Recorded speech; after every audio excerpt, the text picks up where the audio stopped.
Mythos.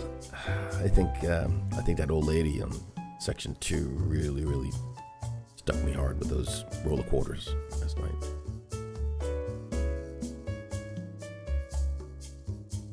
Gotta relax. Can't relax. I have to clench every time. Clench. That's what hurts every time. Yeah, you heard me. I think she even yelled "booyah" when she hit me. Crap. Why do we keep doing that? Why do we do that to ourselves? Because she pays, man. Well, I know she pays, but she pays by hurling cash at us to hurt us. You do realize that, right? I mean, we tell everybody, yeah, throw rolls of quarters, but I mean, the hockey mask is a bit much just to protect the moneymakers, you know. I wanted to beat her ass. She'd probably like it. Yeah, she probably would.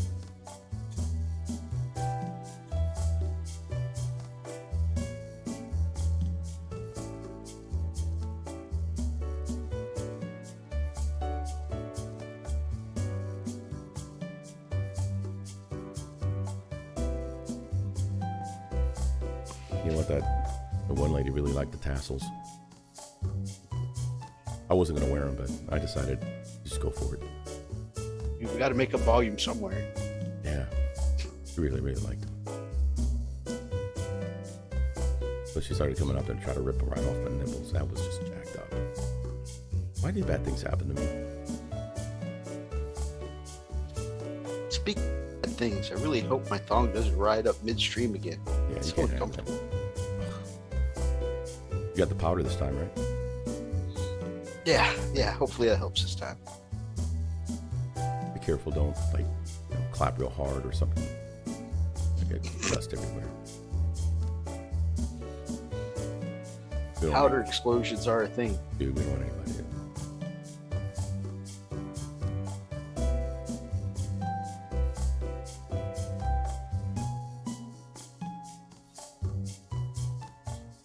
A lot of people underestimate how flammable talcum is.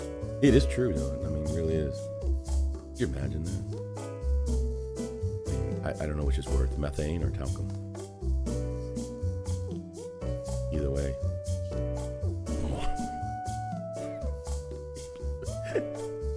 You're going to have to explain to the doctor what happened.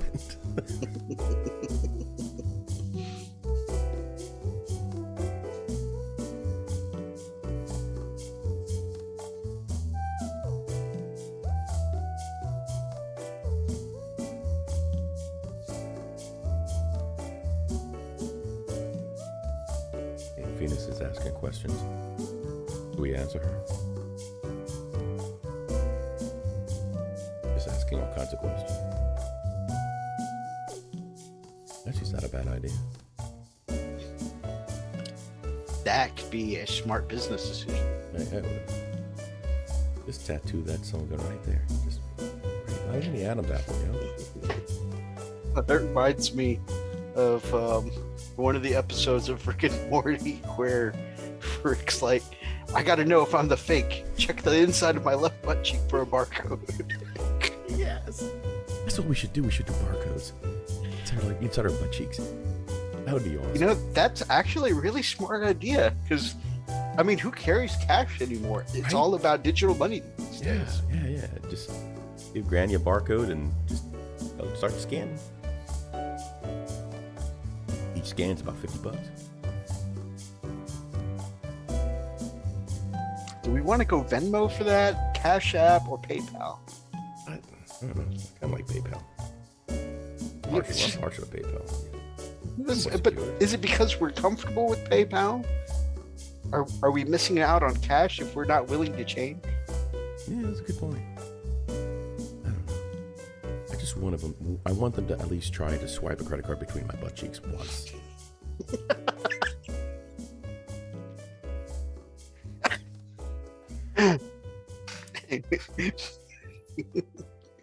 Just want to know. Just want to know what that feels like. And then when they do it, I want to go ching.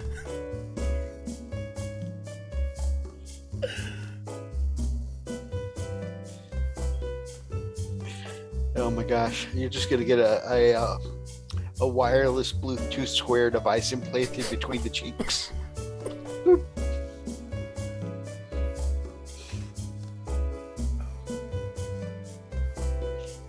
Usually they're attached to cell phones, but we need the wireless for this application. Yes. I'm so distracted. I haven't sent any art of the week yet.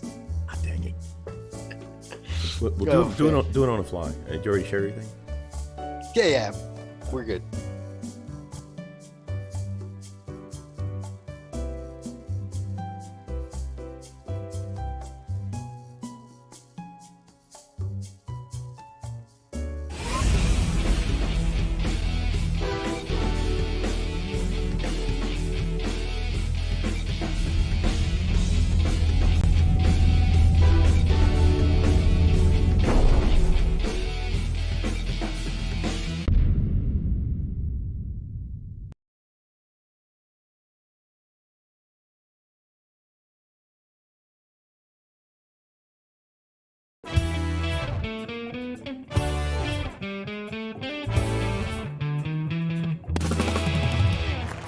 It's Friday Night Live with your host, Wolf Brother Mythos, and the Freak. And now for the car wreck of a show, the Frog and the Fist. We are live. All right, what is up, people? It's Wolf Brother Mythos. And I'm Freak. Welcome to the show.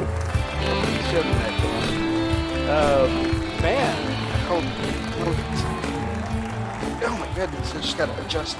So. I told you, and be careful because sometimes they'll do snap. Ah.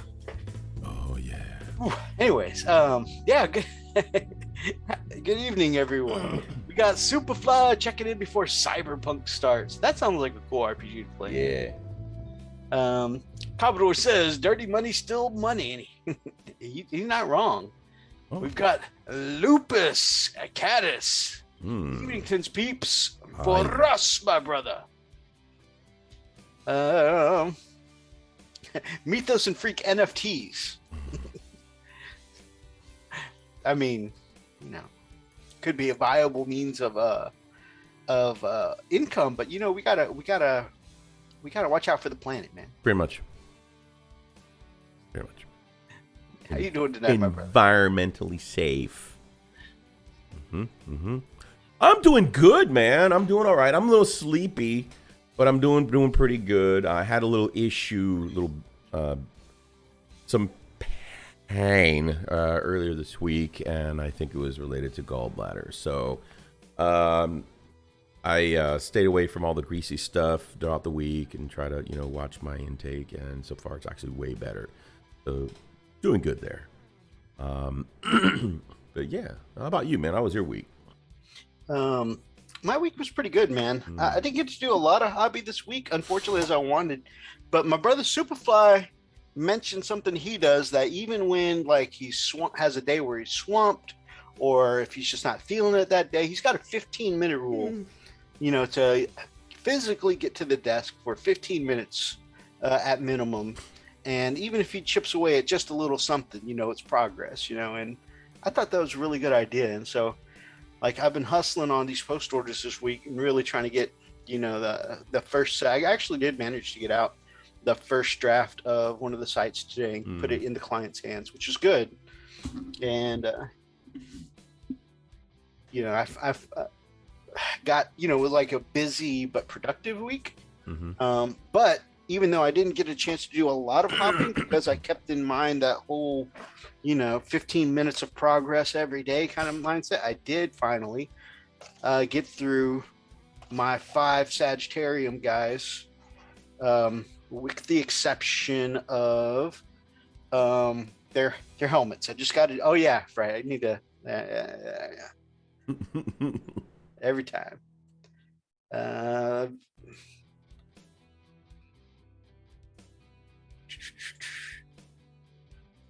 Filter. There we go. Turn this off for a hot second.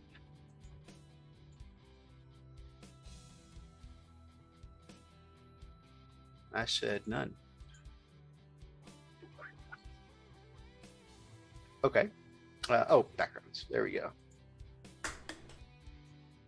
All right, so yeah, I got through these 5 guys that just need their helmets. Very nice. Man. Lower the box down because it's whitewashing. Oh yeah. Everything. Oh yeah, because there we go. Yep, perfect. Yeah, so they're looking pretty good. Yeah, that's a good shot. Came out, actually, it's not too bad on camera. Mm-mm. They came out a little darker than I wanted. Because what happens is normally I put it on my streaking grab for about 10-15 minutes to stain it a bit, and then I go in with the Q-tip and wipe up the excess, right? But what had happened was I was watching Supernatural with my lovely, gorgeous Lily, and I put on the streaking grime, and I said, okay, I'm going to come back in about 15 minutes or so. And like I normally do with the streaking grime when I'm doing my orcs or my first prototype custody. Well, I put it on, and then we got to watch Supernatural, and then it was the end of the episode. And then I was like, oh, crap, I need to go get my custodies. So they're a little darker than the others, but actually, they actually look pretty good. I mean, would I have preferred it to come out a little cleaner? I mean, even this guy's pretty well weathered, which is what I wanted. I wanted dark and grimed and up and whatnot. I'm actually doing nicely today. I would have preferred it dark and grimed up, like this guy, but not as dark as those. But considering I did slip and make a little mistake, it's not bad. It's not bad. Not unrecoverable. But yeah, that's really all the hobby I did this week. I meant to do a little more of those Imperial or those Gaunt's Ghost guys. But like I said, I just didn't really get a lot of time to hobby this week. All right. So I started working. We were talking about this earlier. I came across what's called the Apple Pen, really cool tool for the iPad. And so I downloaded this app, and so just for kicks and giggles, I decided, you know what? I'm wondering if I can actually get a picture of one of my models and see if I can, modify it, change it, whatever. And it's got all kinds of really good painting tools. And I was super genuinely impressed. The difference between just, letting my creative juices go, trying to figure things out using the palette wheel or the color wheel versus me trying to figure it out on the model. And I think that's one of the problems that I've been having, which has been really causing the majority of my slump, is that I don't like to sit there and just, all right, what the hell am I going to paint this, and I don't know how, what will go well with this. And I don't know it. I'm not a painter. I'm not. An artist will know the color wheel front and back. They'll understand what goes well with each particular hue or particular color of itself. With this, the color wheel actually is shown as you're kind of selecting the primary, and it'll show you the colors to go with it. I'm like, oh my gosh, this is great. So I'm messing with it. I'm like, let me see if I can. I don't know if it'll pick up on the camera, but I'm like, oh my god, this is like freaking night and day. So, yeah, I'm gonna have to turn this damn thing. I was about to say, you can always use your, green screen. No, I was just gonna say you've got the picture you sent me earlier. Oh yeah, that's true. Yeah, I can do that, huh? They'll probably see it a little better that way. Yeah, Marine, good evening. Holy crap, Luke Piscanis finished 5 chaplains this week. Damn. Okay, he was hungry. He was busy. He was busy as Balukis. All right, let's see here. Commodore's also been feeling a bit of a slump, and more decisive on what he wants to do. Keeps second guessing himself. Man, that's a feeling I know well. I struggle with that every time. I think that's what keeps me from starting. Once I get started and I know what I'm doing, I know what I want, I'm good. I can burn right through it. But it's that initial push. It just I really struggle for. And it's kind of understandable too. It's like you've been painting Imperial Fist for a couple of years now. Right. You've got your rhythm. You know exactly what you're doing. And so now you're stepping into some more unfamiliar territory. Right. Okay, so all right, I'm gonna show this real quick. So So this actually is the war boss head that the head of the war boss from the competition with me against Kami. All right, and this is pretty much how I left it. I didn't do anything, really didn't do anything else, and I was so embarrassed because honestly, I could have done more. So I used the app and the tool and the app, the Apple Pen, and this is what it looks like now. Check this out. Okay. And after messing with it some. I was about to say, yeah, you did the before picture, right? Yeah, I just did it, and then this is the after picture here. It's like, you gotta be freaking kidding me. It's like, why? Anyway, so I think moving forward, I'm just gonna spend some time. I'm gonna take a picture of it gray. I'm gonna paint it up on on the tablet. And hey, Steve, I'm gonna paint it on the tablet and then get an idea of the scheme that I want, and then just execute it, and just go for it. Because I really, really like how this turned out. Click on it, full screen it. It is full screen. Let me see. Let me. Oh, you know what? I just realized I'm a few seconds behind. There we go. So yeah, I mean, you can tell the difference, between that versus, that. You'll see it update here in just a second. Yeah, I'm like, absolutely. Oh my gosh, it's like, oh, you gotta be freaking kidding me. It's like, okay, I need to redo. I was like, so so I think, moving forward, I'm just gonna do that. I'm just gonna try to get an idea of how I want it painted, and then once I get it on my tablet, then I can go ahead and execute it on the on the actual model itself. So yeah, I mean, there's no doubt that one's come out really, really well. Yeah, I like that. Like I said, I've seen red, pink, and kind of fleshy colors in the recesses, like in the ears, along the jawline. Yeah. But seeing purple there actually is a very cool complementary kind of. I think I'm now that I'm looking, I think the purple is probably a little too bright. I think maybe darkening it up a little more would probably work better. Kind of like right around between the ears and the skull line. Yeah, you know what I'm saying? It's a little darker, so maybe I think so. But yeah, I know overall I think this is better. This is way better. I think this would pop so much better because right now his head is basically covered behind all that, all that armor. So yeah. So that's what I've been doing. That's what I've been trying to work on and see if I can make that happen. So Lupus is waiting on a knight to be delivered. He's well stoked. Ooh, very cool. Yeah, I'm excited to get around to painting my knights this year, which is going to happen. And Codex dropping is a good time to do that. I think once I get past a couple of these custodies on my desk and these Gaunt's Ghosts, I'm probably going to, take the time to crank out at least one of them. Oh, that's a good idea, Steve. Yeah, just kind of blend over it with a little bit of the green, but it's got to be that dark green. That actually worked really well. I'm going to try that. Yeah, good idea. And let's say, I lost my train of thought while you're talking. Did I say hello to X-Gear? Happy freaking Friday, X-Gear, my brother. And brother Oni, good to see you, my man. So, yes. So, you thinking to knock out some orc troops next, or what you thinking? I need to, yeah, I think I am. I really think, because Brother Oni is working on my Templars, so which is very cool. Yeah, he's really dude. Guy's got talent, man. So yeah, I'm actually thinking of playing around my orcs, man. I'm really excited about that. So I'm looking at assembling, putting them together, snapshotting them, and then just get a good scheme for each group, right? Each type of orc, whether it's the war boss or whether it's the boys, yeah, I'm pretty excited about it. Again, it's good to have a good conceived. What all came in your box?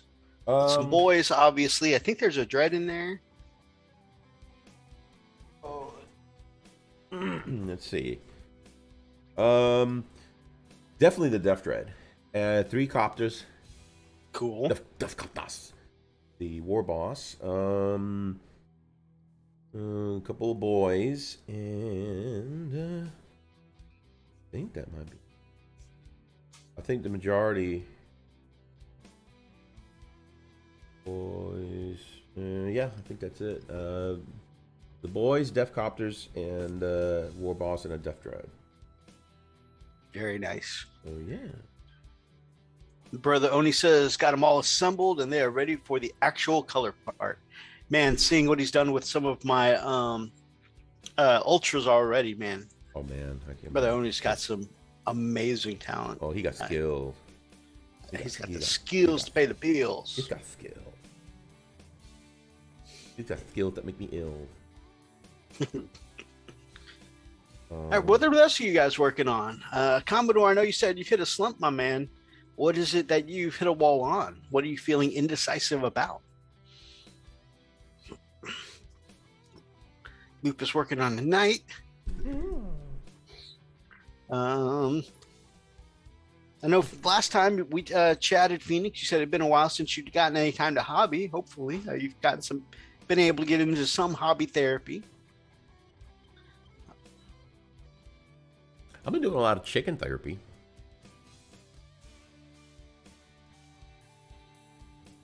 Don't know what color do the outside of Marnius's cape. Any suggestions? I really like the idea of white capes for the ultras. I really like the some of the artwork I've seen where some of the ultras have the white capes, and some of the sergeants and lieutenants and captains having the white helmets marking them as leadership and veterans and stuff like that. I really like white with them. The inside a cream color already though. Oh, okay. Paint them yellow. No. Paint them yellow. Do it. No, we don't need. I think Oni yellow. No, don't do it. Maybe a red or a violet then. Violet yellow. Oni. No. I'll give you $1. Yellow from a black base. Say no more. No, don't do it. Oh man.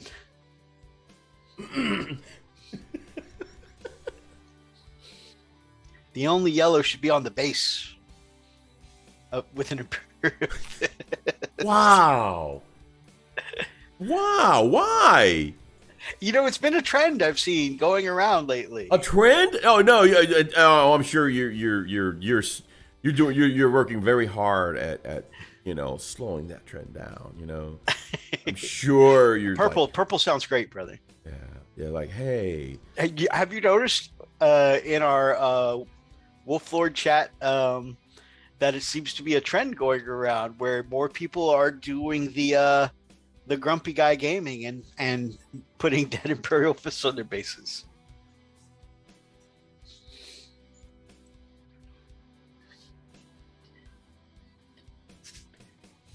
I haven't done it. Tommy got me a Disney coloring book, so I'm counting that for therapy. That's good. Painting bench hasn't seen me for a while still, though.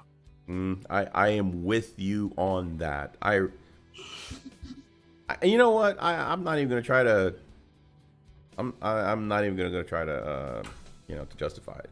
I have been in such a slump. It's just ridiculous. But like I was telling Mythos, that's why I've been really working on this. This has actually been a lot of fun to actually do it on the tablet. Now I'm kind of like got some really cool ideas that I want to try on the table now. So it's actually pretty cool. Something I think that needs to be said sometimes is that sometimes you're going to hit those dips in motivation, and anything you can do to bring the fun back to your hobby is obviously a plus. Yeah.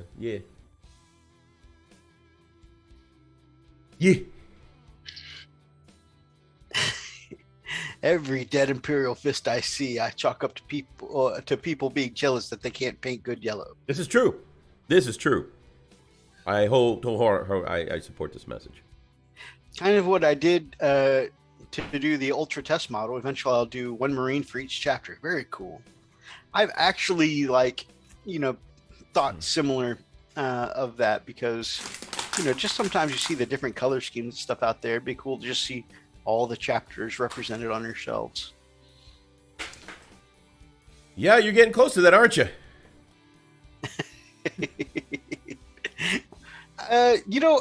Of my 52 armies, only like 3 of them are Marines. I guess you better get on the ball, huh? Well, Time to rectify that, huh?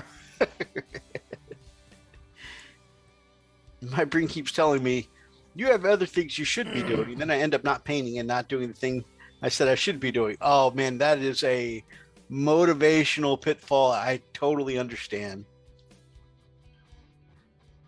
I thought Dead Imperial Fist meant orc players.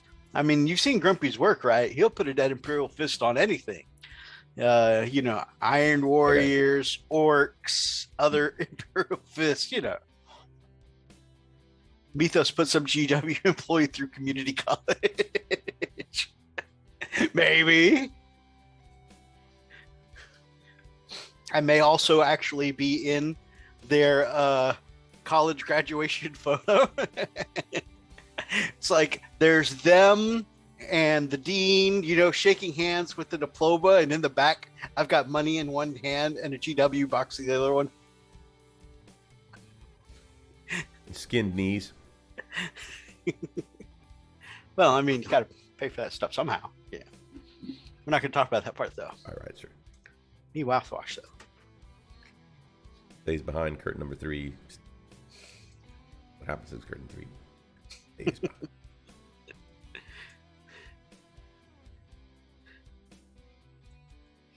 Oh, man, I do. But that always leaves me with so much more to do and so much more to paint. It's interesting because, talking about, actually, I mean, I didn't intend for this to be a subject tonight, but I mean, this is actually a really good time to talk about it since there's been several of us kind of been affected lately with the dip in motivation.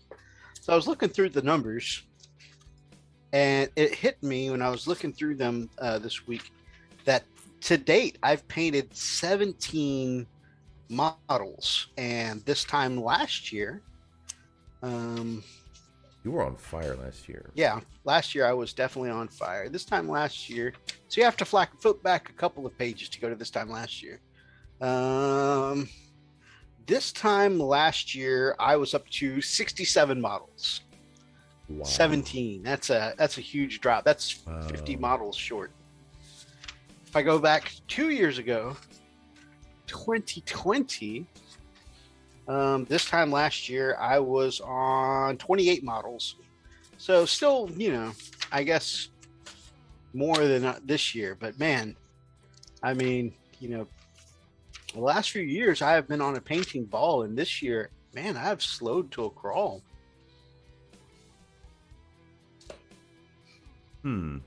What is this painting thing you speak of? It is definitely, it's like what's supposed to come after that kit bashing side of things, my brother. I mean, but not that I'm judging. Anybody can enjoy the hobby any way they want to. Flaming Hot Mountain Dew is greatly improved by white rum. That really sounds good, actually.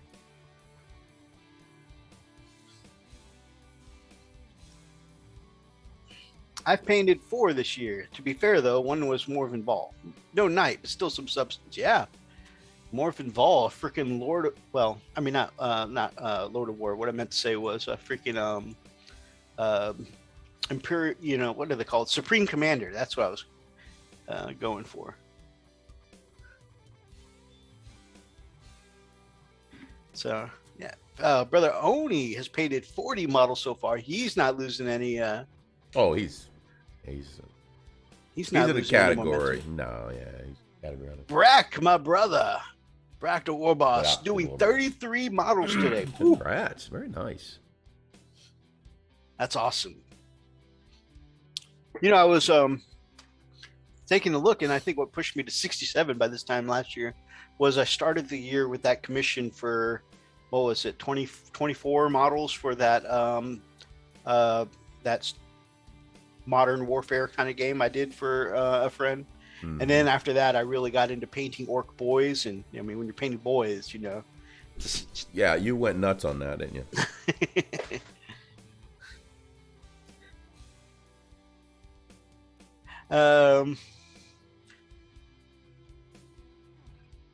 Hellwork says, I'll paint at some point. I did start that work, and I think I've kit bashed 10 models since January. Nice. Yeah, I mean, that is definitely your forte, I think. You do some badass paint jobs, but no one can definitely dispute that. I think your forte, your He's a kit greatest basher. strength is, yeah, king kit bash.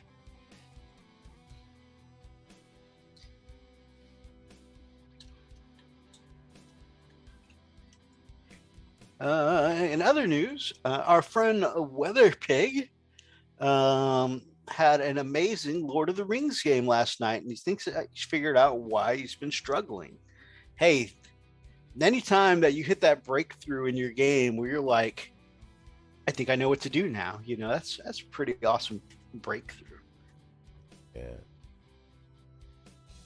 One Hellhound Titan half done. That's some hell hobby progress. Dude, that's his printing. That's still awesome. Holy cow. He showed me pictures. I've forgotten how big those Those Titans? Yeah. Yes. Good Lord.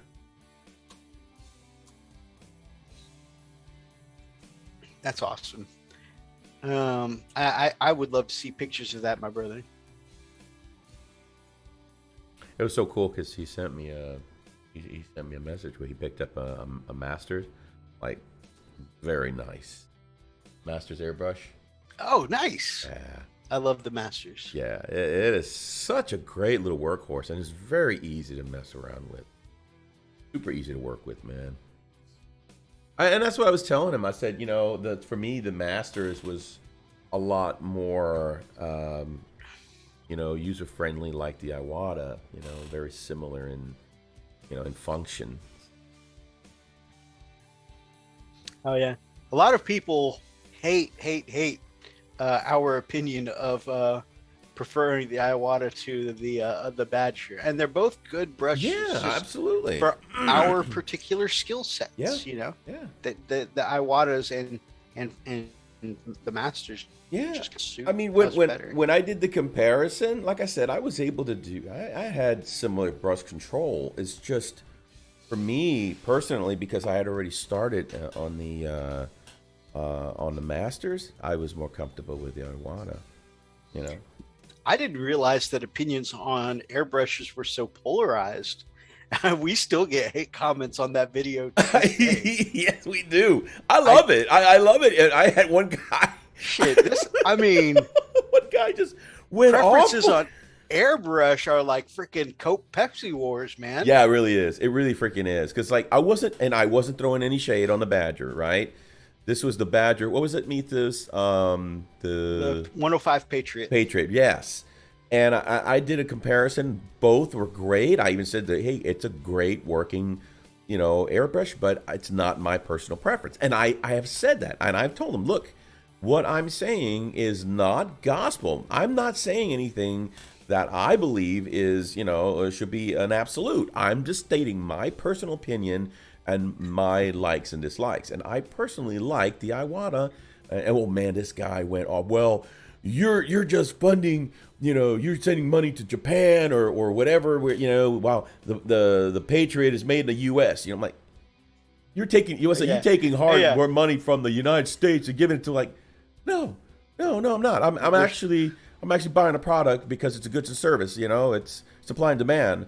You know, I have a demand. He has a supply. I'm gonna get it.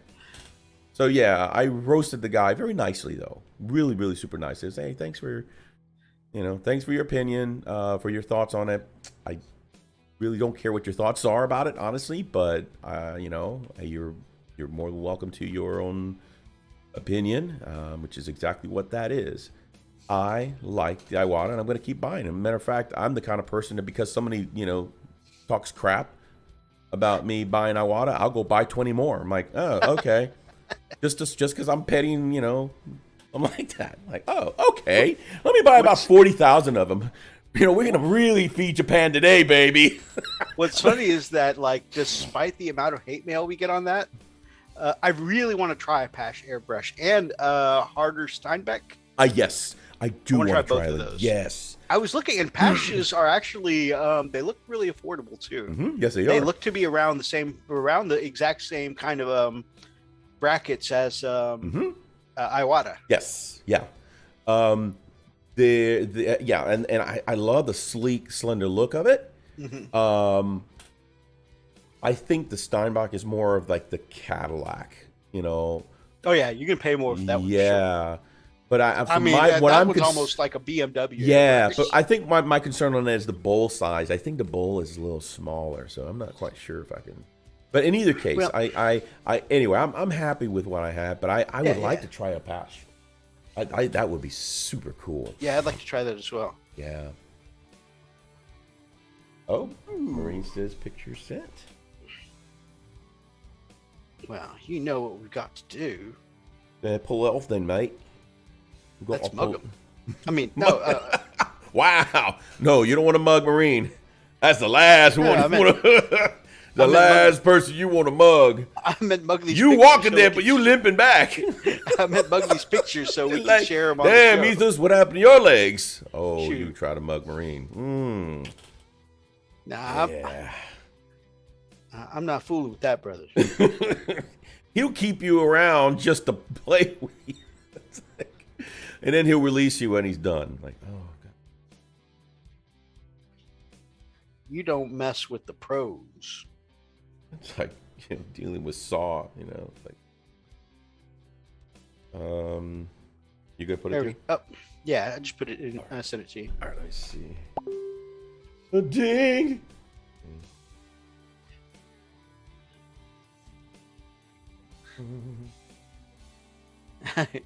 But freak, you paint with it, not smoke it. Wow. It's the same war with Citadel, Reaper, Vallejo painters versus Apple Barrel painters. Oh yeah, for sure. Yeah. Unpersonal. Oh yeah. Is this the Pro Painters Club? Absolutely not. I mean, nah. I guess we got kind of the pro side over there. Where?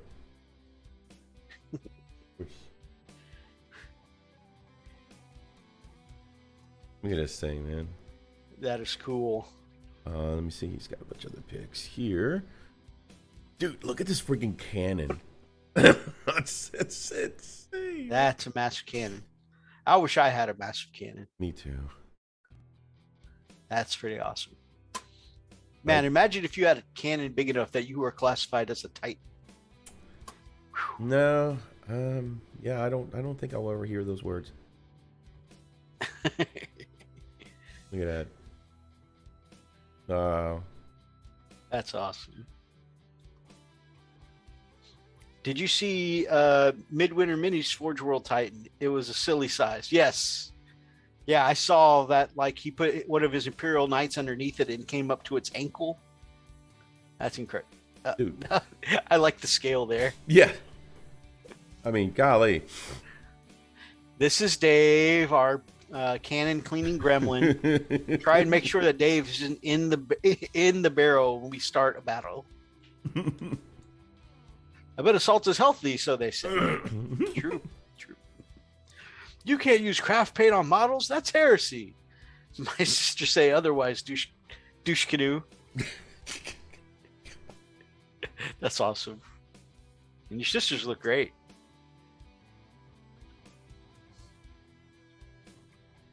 You know, when I first started painting, all I used was craft paints at first. Yeah? Yes, it's true. I remember that. And even though I don't usually use them on my models now, I still do occasionally when there's like, I mean, Apple Barrel paints have an amazing array of colors, and sometimes they'll have like a specific color you can't find other places. And so I'll grab one of those sometimes and just thin the silliness out of it. But also, I still use Jet Black from Apple Barrel as my favorite mattest black paint ever. Like, that is still my number one go-to for all black paints.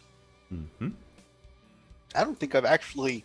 No, I haven't bought any model specific black paint in years. It's all been Apple Barrel.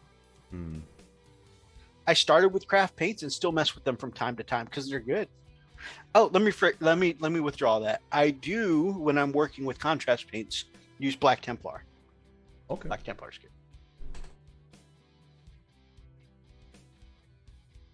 Yeah, the metallics on my orcs. I mean, part of it is because I have a particular style I'm going for with my orcs. I use this big, nice, cheap bottle. Oh, right. I'm trying to show off something again with the. Yeah. Okay.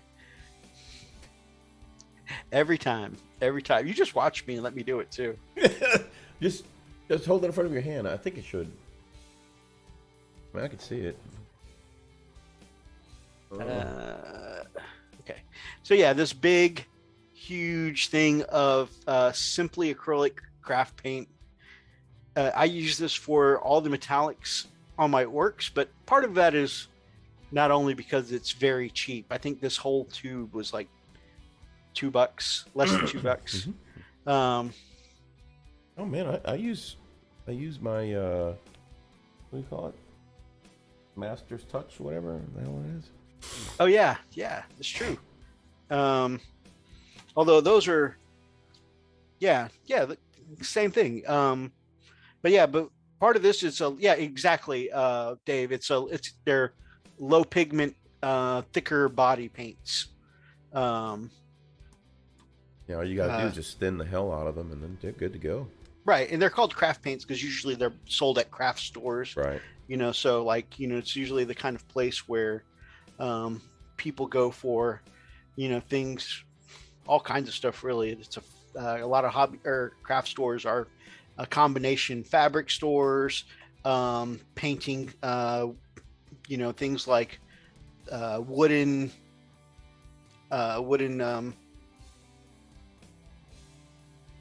I don't even know how to classify that. Wooden projects and things like that. It's like, all kinds of different stuff that they haven't. Ours is a Hobby Lobby, so. Okay, they're called acrylic paints in Europe. Okay, cool. But yeah, a lot of the ones we're talking about are ones that you would get at a dollar store, pound shop, that kind of thing. But yeah, so that's silver because it is so low pigment and heavy bodied. It's really great because what I like to do is I paint my rust colors underneath it with my orcs, and then I paint that very cheap silver on top of it, so that way it gives it the metallic sheen, but a lot of the rust colors come through, and then when I put a black wash over it, it kind of ties it all together. But yeah, and so you get a nice combination of being able to see the silver, but like, it looks pitted and rusty and stuff like that. Oh, that's another hobby update, is I did get in a bottle of something that's supposed to be a game changer, and I had it on my desk. Where did this paint go? Anyways, dirty. It's been like a very, very sensation on the net lately. It's called Dirty Down, and this is their rust pigment. And why do I have Steam up? Are you playing a game? No, I'm not actually. I think I just forgot to turn it off after playing Left 4 Dead 1. So yeah, Dirty Down rust pigment. It's supposed to be like an all-in-one rust texture, rust color, rust pigment, really rust powder. All in one step. So what's really cool is Dirty Down has this thing where they have, like how a lot of companies, like you can get their products, whether it's Vallejo or whatever, at local game shops and whatnot. Yes. They do this thing where if you order from them online, instead of having to pay crazy shipping to come from wherever Dirty Down is, they'll send it to you from their closest game shop that sells their product. So this came from a little hobby store over somewhere in Texas, like I think West Texas. Oh. And it only took like 2 days to arrive. Really? It is a bit pricey for this tiny bottle. It's about $20. Oof. Like you can see that price tag. However, because of the way you use rust effects, right? It's very minimal. I mean, Yeah, you're you're gonna be taking drops out of this at a time, So this should last me a good long while. Oh, that's actually not bad. It looks like a bottle of Granny's cough medicine. It does. It really does. I like the verdigris. I don't usually use a lot of verdigris in my painting, but I've seen people do some really cool effects like that. Pound shops are a thing in the UK. In Spain, we call them. Actually, I'm gonna let you speak the Spanish there, freak. I haven't seen it yet. El Chino? Is that the word? Where's that at? Is that vodka in the water bottle, freak? Nothing.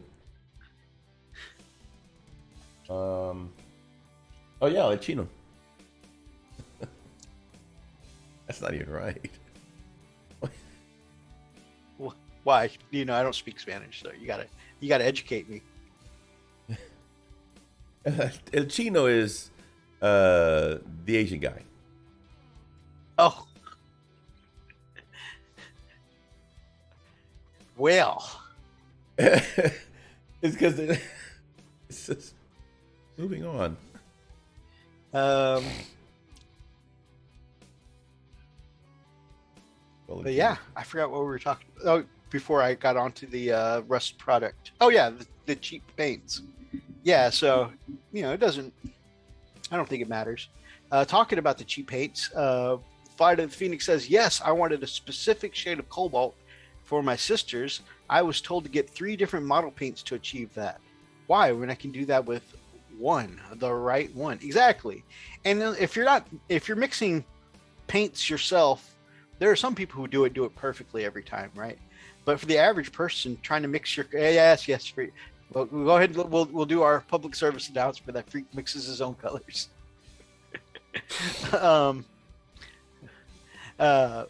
yeah, so the thing is that when you mix your own paints, if you're like me, if you're a little anal about consistency across your army, what worries me is like if I spend 3 paints mixing together this exact shade of cobalt I want, it may on the next squad it may not be the exact same shade of cobalt, right? And if I do that on 5 squads down the line, it may look different from the first squad. Yep.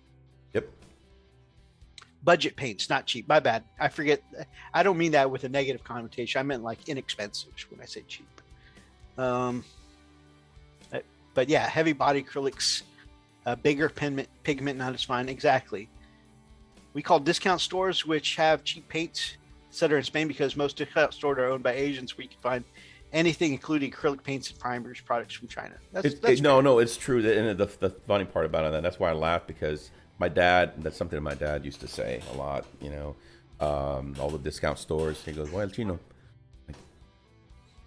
I couldn't understand. El Chino means El Chino, which is Chinese man.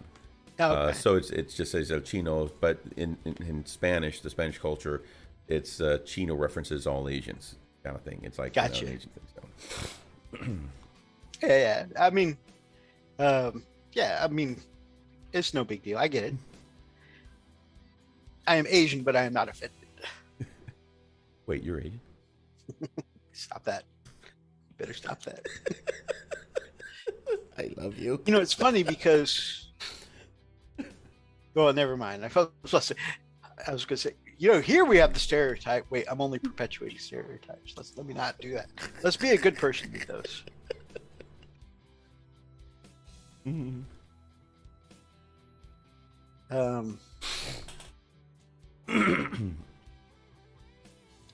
How did we get onto the subject? Oh, right.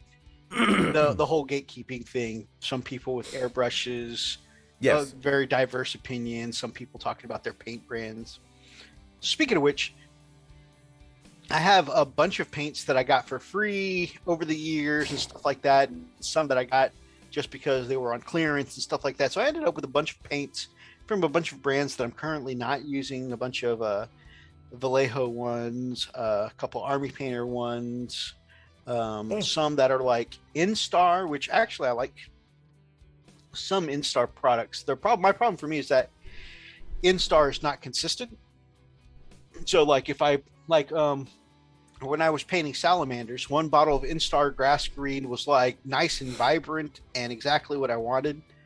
And then the next bottle of the exact same paint I bought was very flat, and not really quite the same shade of green. And I'm really inconsistent. And I was like, that's why I buy a specific paint for that color, so I can, I don't change the recipe. I want to keep it. That bothered me, so I ended up just stopped using them. But yeah, it was like that with a couple of their colors too. A couple of their like crystal colors and stuff like that. Those apple barrel paints you talk about, I think I've seen Wargamer Girl use them on her War Machine models, and I think she's from Albuquerque. Yeah, I've seen her use them as well. Wargamer Girl is very cool. You know who uses them a lot is Richard from the Nerd Life. Oh yeah, he uses them practically exclusively for just about everything, and most of the stuff is amazing, especially as terrain, man. Like, or that Incredible Hulk he painted with all apple barrels was amazing. Apple barrels, exactly right. He actually pushes those through an airbrush. Yeah, his Death Corps of Krieg models, I think he's painting with apple barrels as well. So good stuff.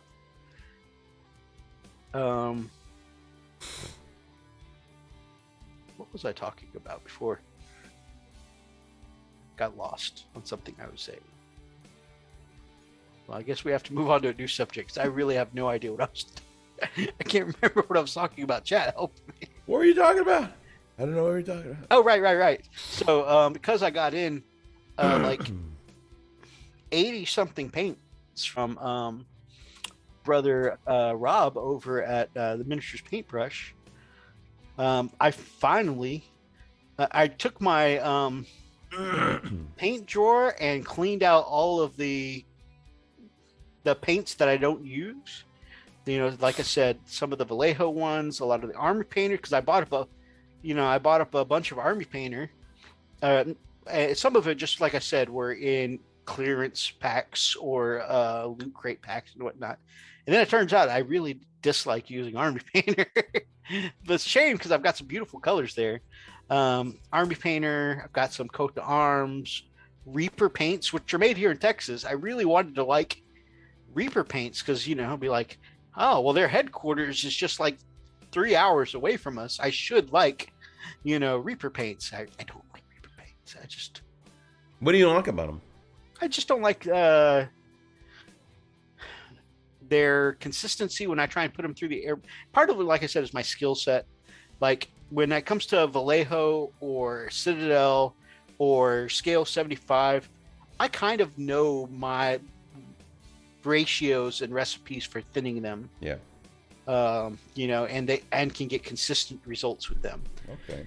When I'm thinning Reaper paints, like sometimes the coverage just doesn't come out the way I want it. Sometimes it comes out a little bit chalky. Okay. Sometimes I mix it the way it looks perfect to me when I'm mixing it in the bowl, but will still sputter and choke in the airbrush. And I'm just like, it's just hard to manage, really hard to work. Yeah, it's the same problem I have with Army Painter, honestly. Is that it looks right when I'm thinning it, and then like when I'm trying to put it through the air, and I'm not blaming the paints, I'm blaming my skill set, because I've seen Kenny Boucher put Army Painter through his airbrush like a dream. Yeah, but there's like you said though, to your point, there are paints that are a little more forgivable. Yeah. So yeah, that's what I didn't like about those ones.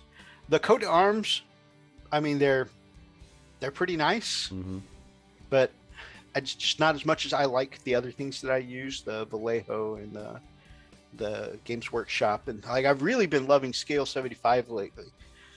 I like the ones that I've tried before. I don't know if I showed you this brand of Paint Freak called Pro Acryl. I've been getting some of those. Okay.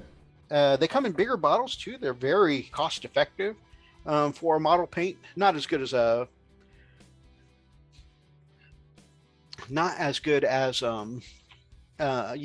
craft paint for cost effectiveness, but for a miniature paint, they're very cost effective, because you get, for less than a Games Workshop paint, you get a bottle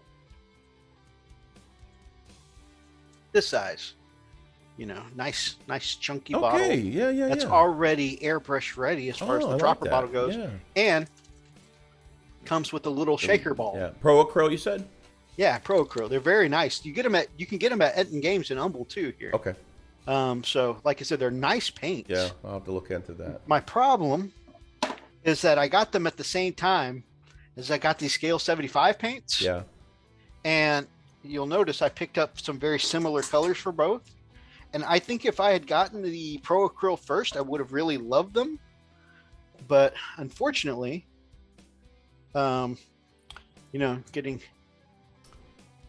very similar colors, I just love the Scale 75 stuff so much better. You've been a Scale 75 person for a long time, bro.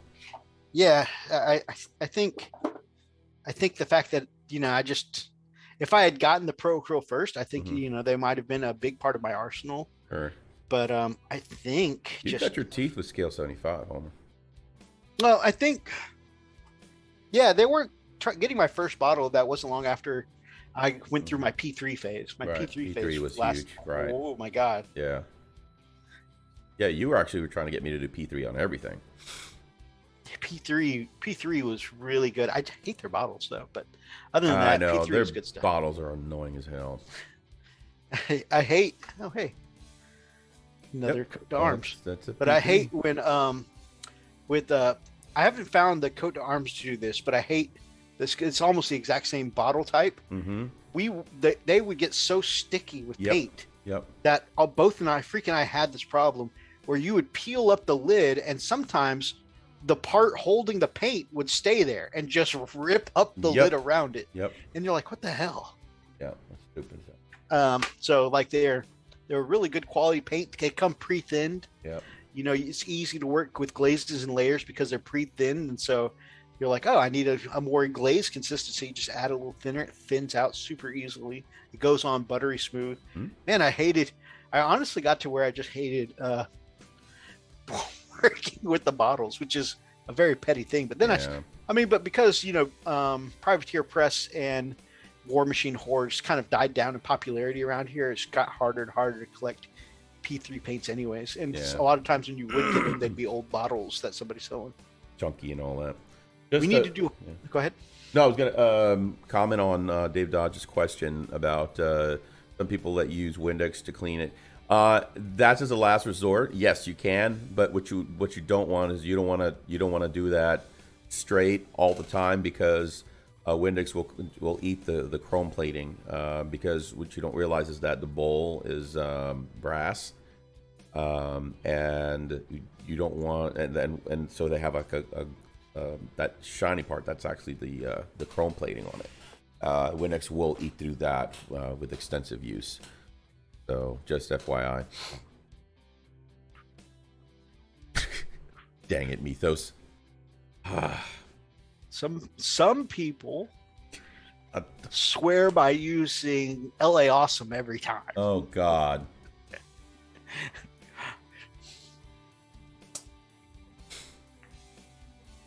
So anywho, it's okay to use, strong detergent types, but make sure that you at least, you have to dilute them.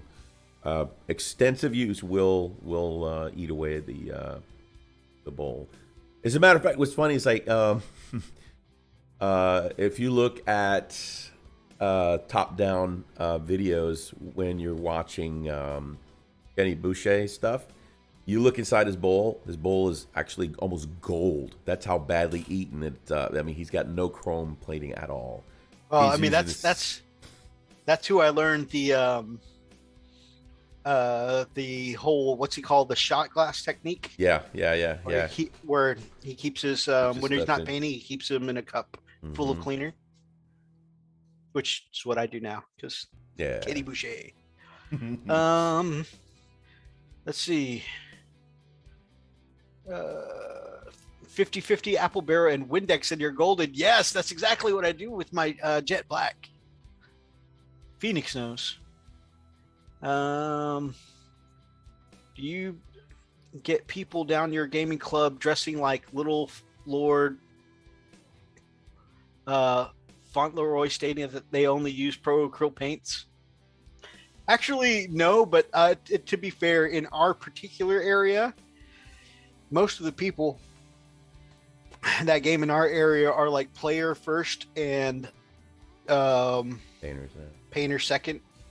I mean, there are some great painters. You know, Freak and I are not. I wouldn't say Freak and I are the best painters in the hobby clubs we go to, but we're pretty on par. Up there. Yeah. So you know but I mean, it's not uncommon for us to see, like, when we go to the game store, you know, to there be, I don't know, 8 players there, and maybe 2 of the armies are fully unpainted, and there's at least 1 unit or so in each of the armies that are there that are, you know, still gray or whatever, which is fine, you know. But just giving an idea of, you know, that we don't usually have elitist painters at our hobby stores, but you know, that's depends on where you go, right? I mean, I know some people, the hobby shops they go to, you know, that they're very judgy, so it's just all where you go.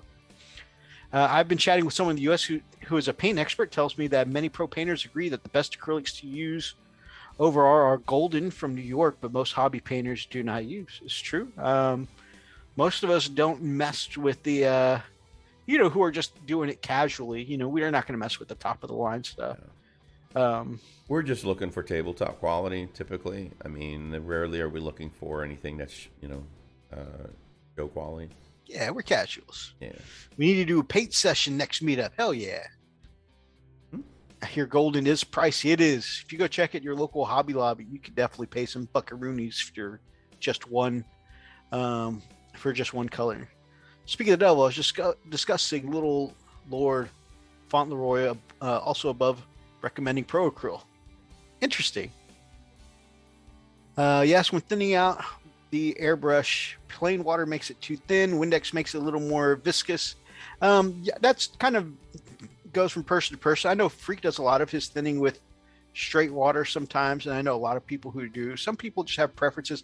I like the thinner I usually use is just a bit of well, I did use the Windex trick for so long, but now I use Flow Improver, and that's just my primary source of thinning now.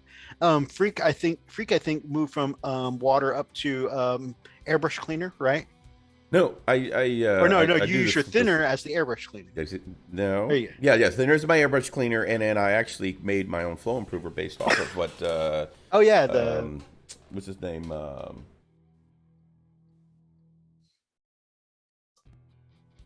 Anyway, so basically, I got some of this, which is what is it? Vegetable glycerin, which is a great flow improver. This thing is awesome. And you take that, and you take one of these bad boys, right? And you basically fill. It's already covered. So you fill it to about 75% water, and then the rest you're going to fill up with glycerin, and you can fill it all the way to the top. And you put just a couple of drops into your airbrush, and that'll actually cause that that separation that you need. You know, that it kind of smooths the tension of the paint. That's right. I forgot you had were doing the glycerin now. Yeah, that's been like a year now, huh? Mm-hmm. I've had some issues with it though. Here's the thing: we got to be careful though. When I was doing big projects, and I used that, I actually was using too much, and what it does is it keeps the paint from drying too fast. Yeah. And man, I was doing that project for my brother with the hands and stuff, and it should have been dry, and I started handling it, and all the paint just started coming right off. Like, oh my gosh! So I have to dunk them and start all over and just use way less, but it's just enough to kind of break the tension. All paints are just tools in your toolbox. Use what you like, and the rest stay in the box. You're right. This is true. This is freaking true, man. One famous internet painter recommended using a few drops of isopropyl alcohol in your airbrush cup overnight. And I think that does corrode the chrome. Thanks, internet celeb. I mean, Yeah, I could see that. But I mean, I mean, people, everybody kind of has, and that's the problem. I think not problem. I mean, it's just like everybody's telling you what works for them, but things aren't going to be a gospel, right? Yeah. So a YouTuber or internet celebrity might say do this, and it ends up eating the chrome out of your out of the bowl. Yeah. Your bowl. I Yep. think that's one of the reasons why I like using the cheap ones so much, because I do use Kenny's shot glass trick, And you can beat and it I'll up leave really good. Mm-hmm. yeah, and so I'll leave my brush sitting in that cup of cleaner for weeks. Between painting sessions, and it's fine. But also, I know at the end of the day, if it junks up on me, another one's $20. It's no big deal. This is true. Those are and they're hardy. They take a beating. They take a beating. I mean, they're not really built to last. Honestly, they're the little nozzles. They'll strip right out if you try to screw them in too tight or screw them. They're brass all the way. Yeah, While the definitely Iwatas, they're not meant for hardcore self-maintenance. Those you buy an old jalopy that you're like, man, I love this car. Oh, faithful. If something happens to it, it's going to be cheaper to get another car. Mm-hmm. Yeah, you don't want to do too much maintenance on a master's brush. Yeah. But it'll be a workworkhorse. Just enough to keep it going. Just put some gas and oil.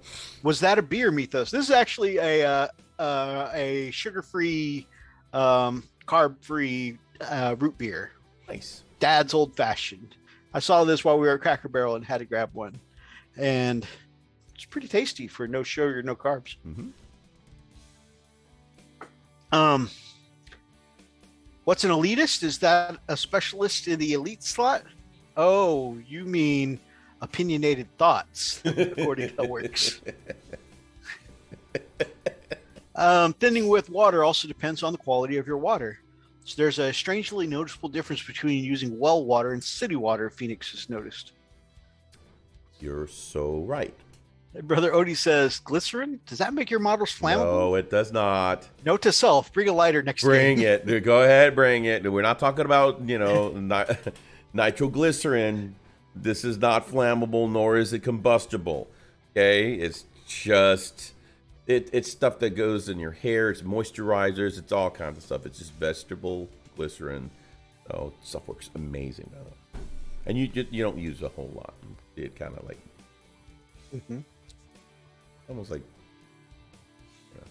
I use ionized and distilled water for my hobby in Spain. You can buy it in big bottles as people use it to iron clothes with. I use distilled water often in a little squeeze brush for rinsing out my bowl in the airbrush. mm-hmm. So it's like $1 for a gallon.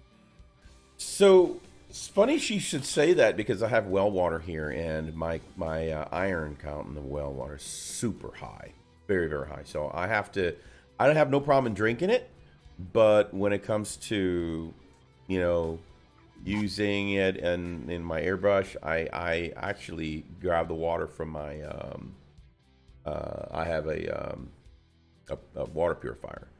I'll just run it through that, because that takes a lot of the iron, a lot of the the very heavy minerals and stuff like that too. So I didn't know you had a CPAC Hellworks. He uses the distilled water in his sleep machine. oh, I'm ringing up Judge Judy so we can discuss all the money you've lost to me, so-called hobby experts.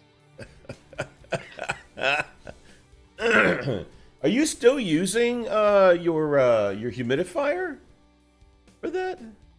I guess the air is drier up there. I stopped using mine. I do a CPAP as well, and it's 2 sections. You can actually dislocate one. One of them, the main unit, it can be on its own, and then you can add the humidifier along with it. Which kind of helps keep your your sinuses and everything. So you're not waking up dry throat and whatever. Oh, wow. Yeah, that's what okay. Wow, that's horrible. Yeah, so My sister, Mistress Cheeks, that's her Twitch name. She hates the word moist. Gives her the heebie-jeebies. Moist. So of course, that means the rest of the group we say that word as often as possible.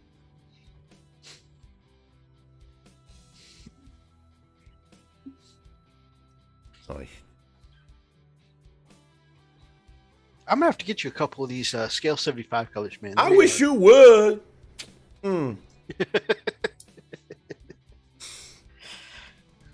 That's a pretty good opinion. Since we've been talking about, I mean, that's fair. You're right, and and I do have a particular brother that tries to incorporate that word as often as possible.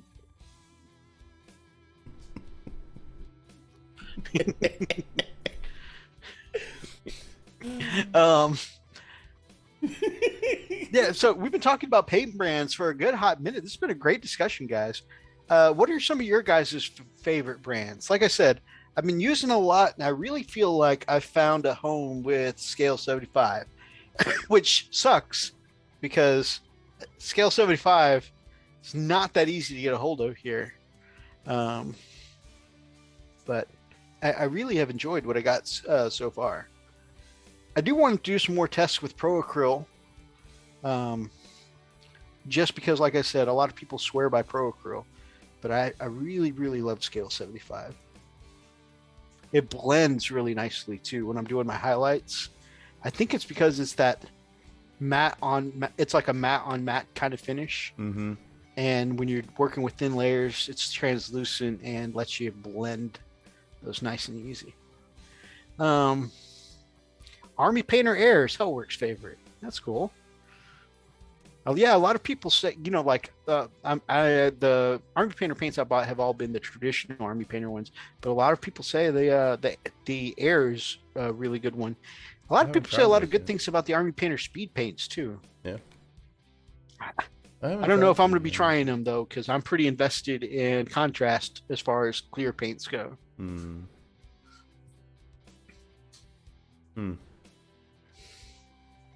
I may look into the Army Painter Air.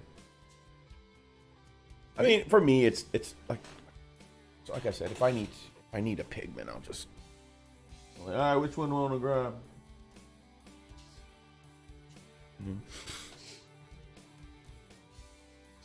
Speed paint takes longer to dry. Yeah. And I don't know what to think, because some of the reviews I've seen, like Pickle seems to use speed paint just fine, and the stuff he does with it looks absolutely fantastic. But then, like, some people, when I see their reviews, they're like, oh man, anytime water reactivates the Army Painter, so when I'm trying to put other paints on top of it, the paint goes all weird and wonky and stuff like that, or peels up because I'm reactivating the paint underneath. Mm-hmm. But it's hard to say, because like so many people have like a really great result with it, and so many people are like, I'm really struggling with this. I only use contrast through the airbrush. I mostly use contrast through the airbrush, filter style like yourself. What do I use contrast for besides that? If some of the paint on effects, I'll do like the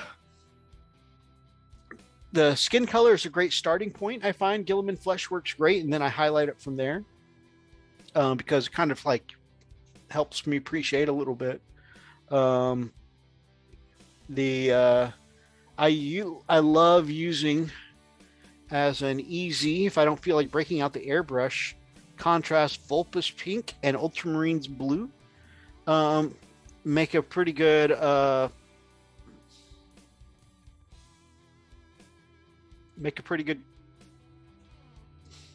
combination. There we go. Combination for a heat bloom effect. I like those pretty well.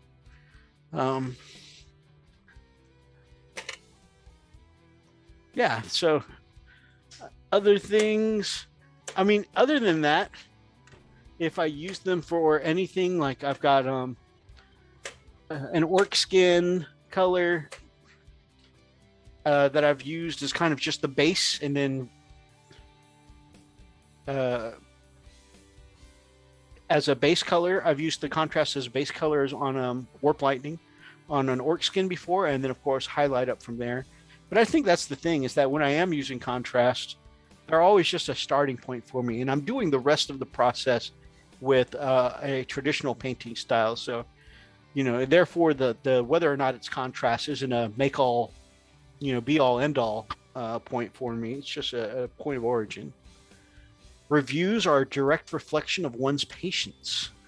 Yeah, absolutely. And so that may be why some people struggle with the, this paint's messing up on me. It's, it reactivates, I'm not liking it or whatever. Just maybe they don't have the patience, or maybe even it's their painting style that, Right. has them using it different than the intended way. That's how I get the blue for your ultras and the red for my blood angels. Oh yeah. I've that Talisar blue that you use for my ultras. Brother Oni has been doing a black and white Zenithal style with select highlighting, with some selective highlighting of white, and then he filters over it with the Talisar blue, which looking fantastic. Really comes out nice and vibrant too. And I think the fact that you do the Zenithal, so there are some parts where it shades to black, is what helps make that blue pop so much more vibrantly. That's a nice contrast. All right, my brother. Our hobby update, which has been a great discussion, by the way, it's been great. has lasted hour and a half. You want to look at some of those articles? Hell yeah, man. Let's stop. All right.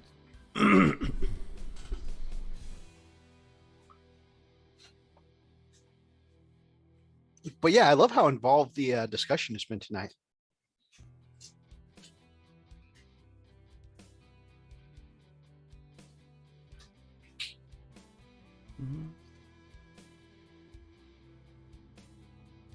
Yes, the plastic Spartan is going to be pretty awesome. And I am definitely excited to have the opportunity to play one without having to mess around with, 14 pounds of Forge World resin. I mean, this is a lot of... Yeah, it's been a busy week for the news. All right, which one do you want to do first? I guess just pick one. We'll go through what we can, and then we'll pick back up.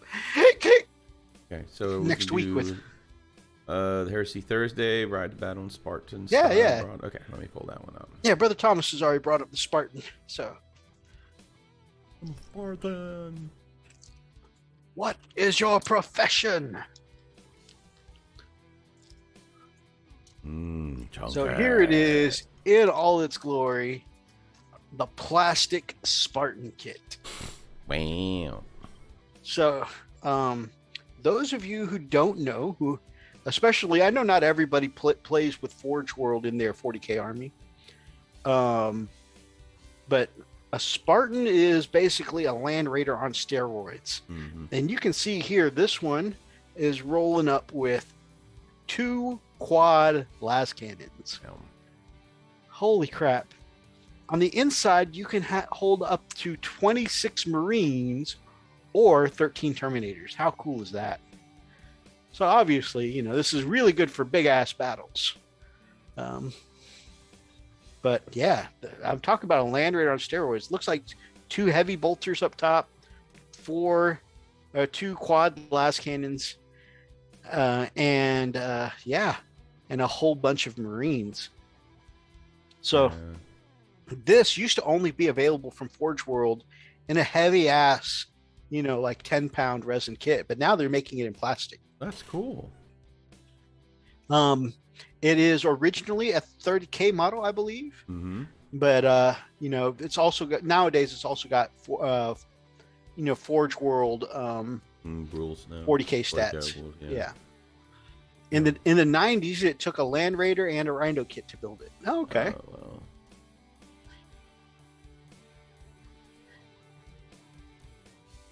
Wow, this looks pretty cool. Yeah. I mean, I figured when they decided to display it with that beautiful Imperial It's Fist the only yellow, way to do it. So yeah, well, I wouldn't say the only the only way to do it. The Spartans impenetrable. White Dwarf issue 119 showed you how. That's cool. Yeah. And more importantly, flat armor panels provide the perfect canvas for customizing your carrier with the iconography of your chosen legion, the Imperial Fists. And the kit includes sigils to show your legions with the Imperial Aquila of the Eye of Horus, or the Imperial Fist. I wonder if those custom doors there, of course it says it gives you the doors to customize it for loyal or trader. Yeah. But I wonder if you can use either the Forge World Land Raider doors or Forge World Rhino doors. I imagine it would be Land Raider doors. Mm-hmm. So that way you could put the Imperial Fist symbol on there if you want. Or I could put the Space Wolf or White Scar symbol on mine. Yeah. That's a cool looking tank. Yeah, that's pretty badass. Mm-hmm. I've always liked the idea of them. I want two of them to flank the Wolfenbomb. Oh, that'd be awesome, Thomas. But yeah, that's what I think it'd be cool to deliver like a whole bunch of Terminators and they get out with their shield and hammer and just start pounding away at things. Pounding. Oh yeah. Okay, so it looks like when the Knights come out with their new codex, they're gonna the loyal ones are gonna have a chivalrous code system. Nice. All right, let's take a look at that. Well, let Freak read it in his sexy voice. Sexy. Oh. Those will be standard Land Raider doors. Okay, cool. Yeah.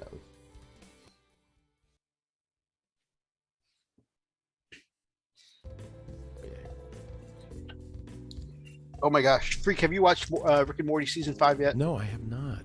I finished it this week, man. You gotta watch it. It's so good. I know. It's the only one I have left.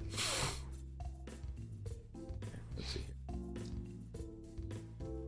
Where do I start? War horns blare amid crackling warp storms and twisted flocks of terror shades amassing on a sickly horizon.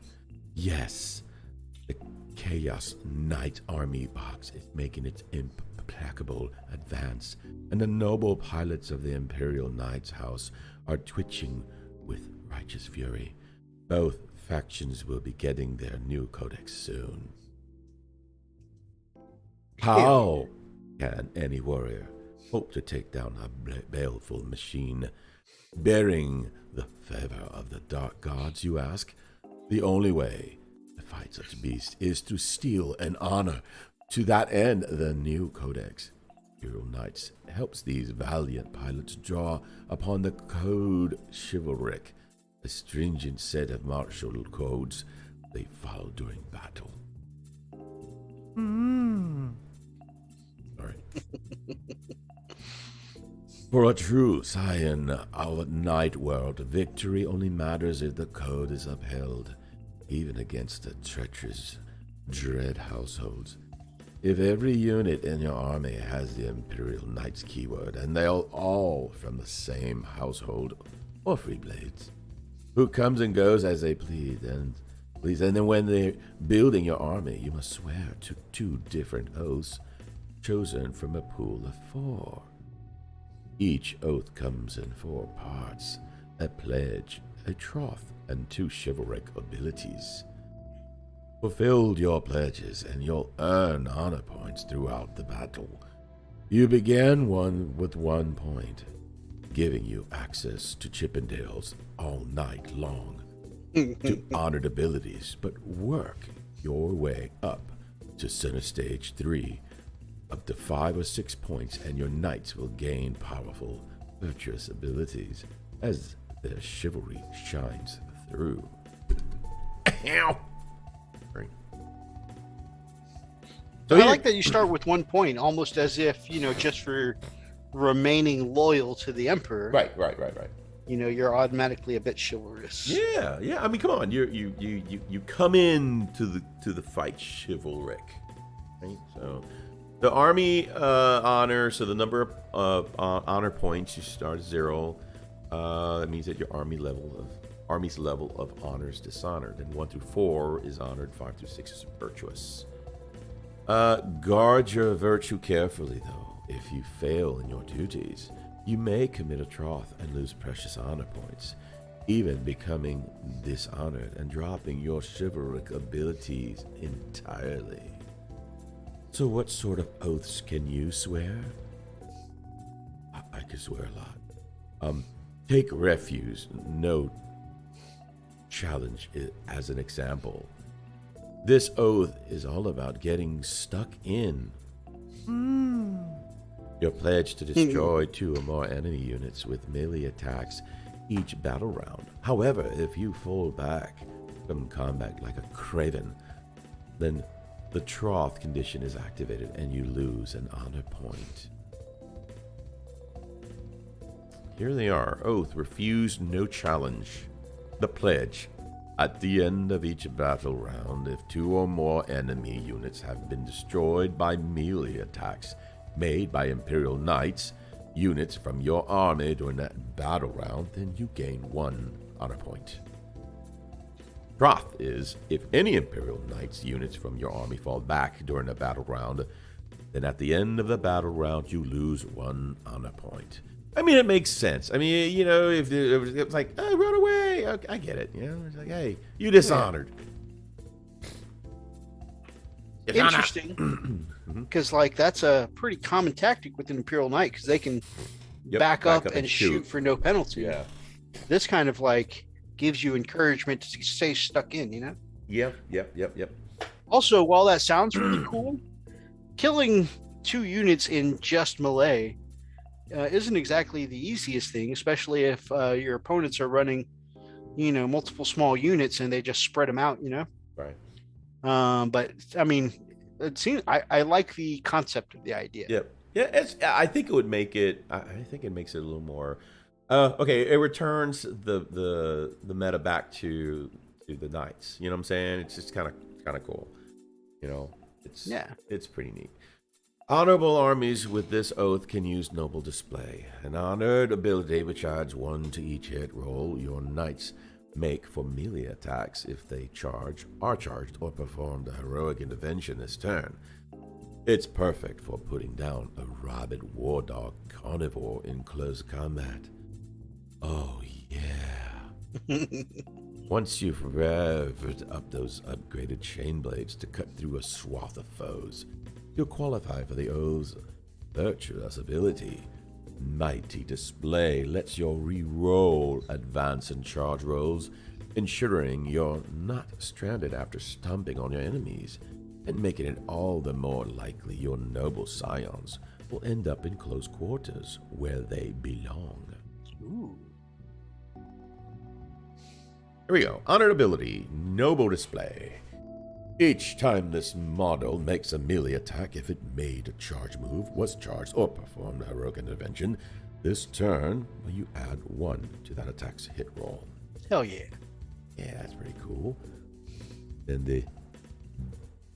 is that virtuous ability? Or virtuous? Okay. It looks like a D. Almost a yeah. Dirtuous ability. What kind of crap is that? Mighty Display. You can re-roll advance and charge rolls made for this model. Nice. That's cool. It is. Not bad. I'm looking forward to that. Mm-hmm. Not every oath requires you to kill the enemy. Imperial Knights are the shield of the Imperium, sworn since ancient times to defend those unable to fend for themselves. After all, the peasants all get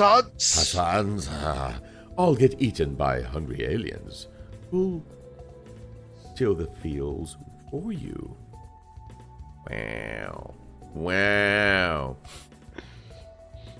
Those who take an oath to defend the realm must secure the Imperium's territories, and so pledge to control more objectives than the enemy.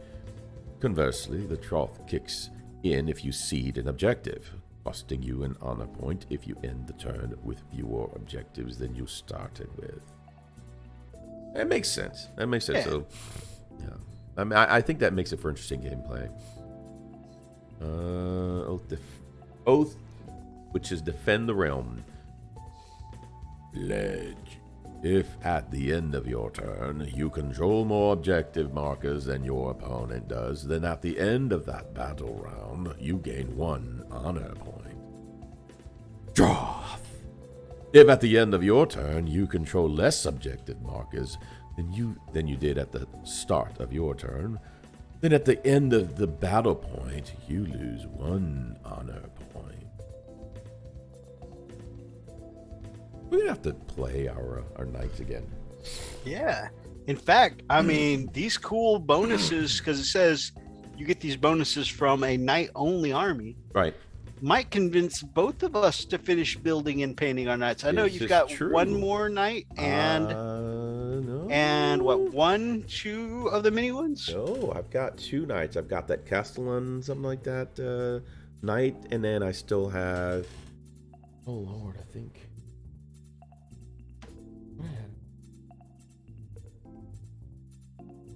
I have to look and see. Oh yeah, you have a Cerastus. That's what. Yes, that's what it is. Yeah, a Srirachas.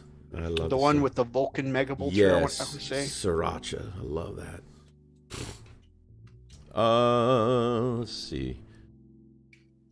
Virtuous ability. Okay, so the oath is ideal for armies that pack in armigers. Oh, cool. To surge forward and take objectives before the enemy can mobilize. The honored ability here is duty and wisdom. Duty, which gives you an extra command point in each of your command phases to fuel your powerful strategy. Castigator. That's the name of the one with the yep. Vulcan Yes. Yes. And you have another regular knight, right? I do. I believe I do. And you have at least one of the mini ones, right? I do. Yes. You do have a whole freaking knight army. I do. Armiger. I have an armiger. Pretty soon, you're not going to be able to give me crap anymore. No, it's because true. you have got fists, Yeah. Wolves, Templars. Yes. Yeah, but I think you're still going to be like, oh, hey, freak, I got 2 more armies. What? When? How did that happen? I'm saying you're up to at least 5. Yesterday? No, 6. You're up to 6, man. You're not too far behind me. Okay. Safeguard your objectives long enough, and you'll activate duty and honor. Duty. A virtuous ability that makes you even harder to dislodge by giving your whole army objective secured. Models that already have that ability, such as armigers, count as 3 extra models when determining control. Nice. Here it is. Honored ability, duty, and wisdom. Duty. At the start of your command phase, the Battleforged CP bonus grants you 1 additional command point. This will typically mean you gain 2 CPs instead of 1. And the Virtuous ability, duty and honor. This model has the objective secured ability. If a model already has this ability, that model instead counts as 3 additional models. Dang! When determining control of an objective marker. Oh, wow. Those 2 abilities together are pretty cool. Yeah. Can you imagine getting 2 CP every turn?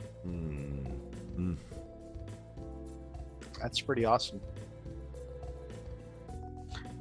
Ooh, big walkers. I am so excited. I hope it comes soon. I think the fact that we're seeing more updates now means that it's coming pretty quick. Yeah. I think, also, I really like that big one there. Out of the 2 giant ones, one is a little further up. It's got like the big cannon on one side and a plasma on the other one. I know that's supposed to be the stronger of the 2 big knights they came out with just a couple years ago. But this one with the giant harpoon and the triple melta, I just think looks cool. Oh, that big one on the right? Yeah. Oh, yeah. I think it's not supposed to be as strong as the Castellan. Right. I just think you're right. I just think does looks cool. It just looks like it looks like a walking shoot. I forgot what do you call those things, man. Oh, God dog it. You know, with soldiers actually get in with those cannons and stuff. Oh, God dang it. Not the pillbox. Damn it. You know what I'm talking about. It's, God, I don't know why I'm blanking out, dude. It's actually what, you know, the troops will get inside where they're covered and it's usually made out of concrete or steel and all that shit. Like a bunker? Bunker. God dang it. Why did I have such a hard time saying that? It's a mobile bunker. That's all I want to say. Yeah, it's pretty badass. With turrets all over the place, and yeah, now I'll go back. I think if I get one of the giant ones, it'll be the Valiant here instead of right? Is it the water? I don't know what's going on. Good evening. Whoa! Hey, just leaving a D&D game. Nice, man. I hope you had a great time tonight. Yeah, man. I am so pumped for my next D&D game this upcoming week. It's going to be so cool. Awesome. The United Abominant can summon vile psychic war storms to ravage its foes. So we saw that the Loyalists are getting some cool chivalrous abilities. The Chaos side's getting some shit too. Wow. And apparently it looks like it's going to involve some psychic shit. Yeah. You know, but it's crazy that this is coming up because I was just listening to a Horus Heresy book not too long ago where they were the burden of duty or something like that. Mm-hmm. Oh, no, the burden of loyalty, where they were talking about Imperial Knights and Titans that had psychic abilities, and their pilot, instead of being a typical pilot, what are they called? See, now I'm doing it. Not Primarch. It begins with a P. Anyways, and instead of their usual pilots, we're 10 minutes from now, we'll be talking about something completely different, and the word's just going to hit me on the Princeps. Thank you, Oni. Instead of being a normal Princeps, the dude at the center of this psychic titan was a psyker, you know, a badass psyker that was like an inquisitor kind of guy. It was pretty crazy. One of those guys, like the badass is like, I only answer to the emperor himself, you know. And right. So like, you know, like a couple of Custodes and Imperial Fists were like trying to shake this guy down, you know, like, who the hell is you and how did you get access to this restricted area? And the psychic dude's just like, I don't have to tell you, I only answer to the emperor. You know, in a very stately FU. Right. And he's like, look at this mark on my see what this means? You know who this means? Who I have to answer to? That's right, the Big E himself. Get out of my face. They're like, whoa. Here we go. With the Chaos Knights army coming soon, we've had a look at how these cursed weapons have changed and how their pilots can petition the Chaos Gods for dark favors. But that's not the end of their fell power. The terrifying new Knight Abominant is not just a battlefield bully with, how do you say that? Passant? Bully, where? Passant weaponry. Passant. Puissant. I don't know how to say that. Puissant. Yeah. Poisson. Weaponry from a darker age, just as the Volkite Combustor. It's also a psyker that can call on the uncontrollable power of the Empyrean to manifest ruinous powers from the Warp Storm discipline. Can we hold off on the damn adjectives, please, or adjectives? God dog it. I'm so over this. Puissant, by the way. This is what Google says. Puissant, got it. Puissant. Like the poison of the poison? Got it. And the Abominant can manifest 2 psychic powers per turn, and those 2 powers from this exclusive disciplines. They draw power from the roiling tempest within the warp, making it a sort of malicious, mystical meteorologist, divining the weather and coaxing it to do its bidding. Winds of the warp summons forth a hurricane of gale force wind, that are so powerful that they send projectiles careening off target with forks of lightning to prematurely detonate warheads. Anytime the caster loses a wound, D6 rolls of 5+ prevents them from happening. If they manifest... Yeah, I said that right. It prevents this from happening. If they manifest this blessing on an 8 or higher, the winds may mutate and weld shut the damaged carapaces of War Dog class knights. If they're within the 6 inches of the psyche, when they lose a wound, you can roll a d6 and the wound is not lost on a roll of a 6. Put that in your pipe and smoke it. Okay, so like Tyrannus, which is what I usually run, it can are knights that can get a 6 up field of pain like the buff it gives, but it itself having 5+ field of pain on an Imperial freaking knight. 5+, baby. Odie, I think it's about you reading the in the 4-year-old voice there. Odie says, "Why you got to do my chaos like that?" Oh no, it's gonna get better. Winds of the warp. A localized tempest of empiric energy roars into being around the knight and its bondsmen, striking enemy projectiles from the air in flashes of empiric lightning and sealing damage holes with its mutating touch. You know you still got your minis, right? Oh, shit. Oh, right. No, wait. No, yeah. What? Blessing. Winds of the Warp has a warp. Charge value above 6 if manifested. Thanks for letting me know this. Until the start of your next psychic phase. Each time this psyker loses a wound, not a model, roll 1d6 on a 5+. That wound is not lost. But if the result of the psychic test was 8 or more, while a friendly Dread Household War Dog class model is within 6 inches of the psyker, each time that model loses a wound, roll 1d6. On a 6, that wound is not lost. So yeah, there we go. That I think that covers it. Yeah. Includes empiric with the weather also has offensive applications. Not that I was trying to be offensive, I was just reading it. The delightfully named Spite Squall conjures a hateful deluge of warp-tainted rain with the undesirable side effects of dragging enemy souls into the warp. The targeted unit may neither fire Overwatch nor set to defend, presumably due to their chattering teeth and tormented spirits. You'll also need to keep a tally for the unit, adding 1 every time a model is destroyed.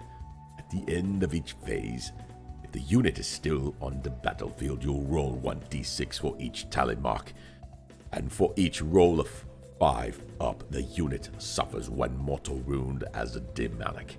Damp claims another victim. Wow.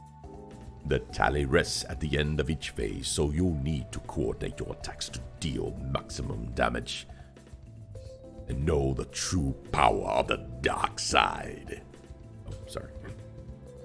So, just for losing models, you can lose more models. That's sucks, gonna dude. sting. That yeah. sucks. Yeah, that sucks a lot. That sucks. Yeah, that's gonna sting. Yeah. We need more narration.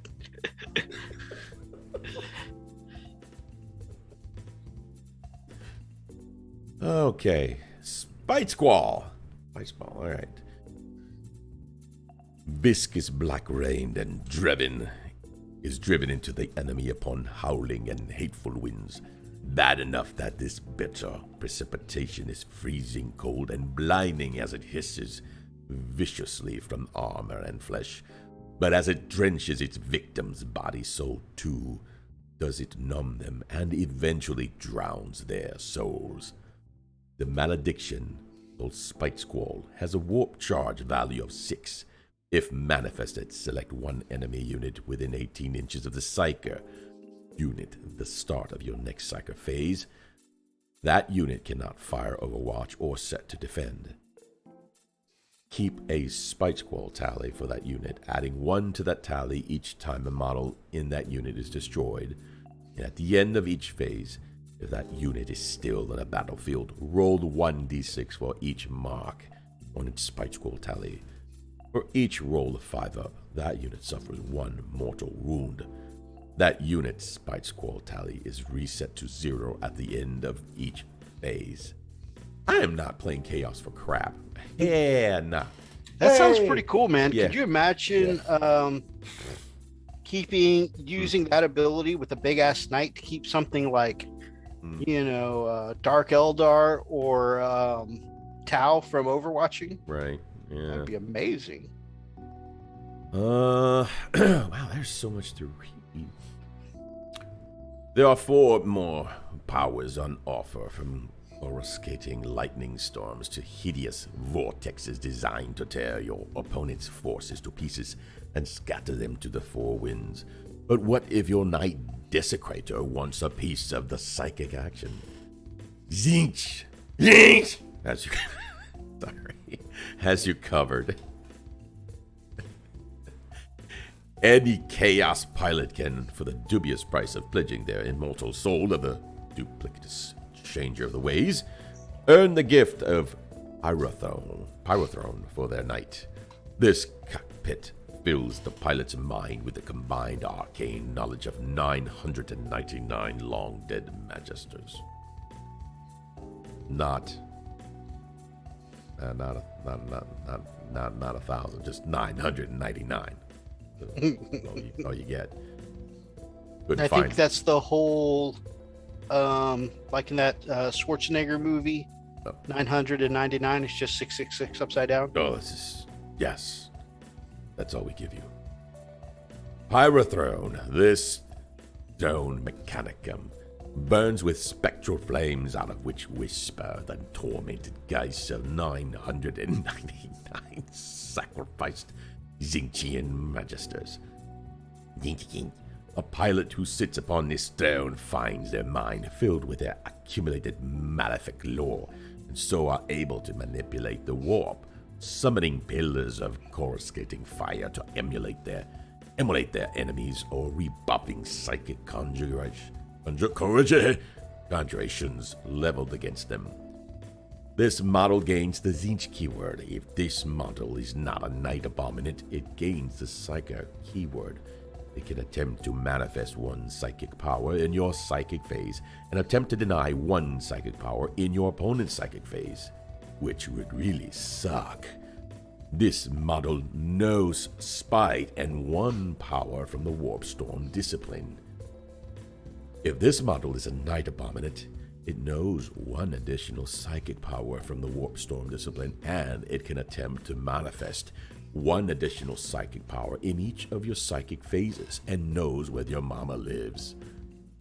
The favorite ability: in each of your psychic phases, you can re-roll 1 psychic test taken for this model. Yeah. All right, Freak. Now do the line of witnessing the full power of this armed and operational Death Star.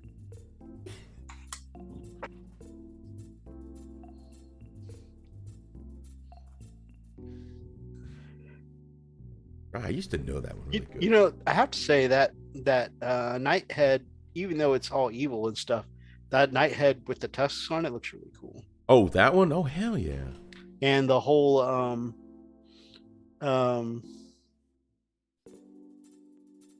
the tentacle whip arm. Yes. Oh, that's pretty cool too. Yeah. It's a really well done. I don't know about all the damn birds. I mean, that kind of annoys me, but honestly, this is a damn cool model. Yeah, the model really sick. Yeah. Normally, I'm not big into the overly chains and spike, I don't think it's overdone. Chaos models, but this one is really well done. Yeah, I don't feel it overdone. I think it's I don't know, man. It looks damn cool. Agreed. This is my tentacle.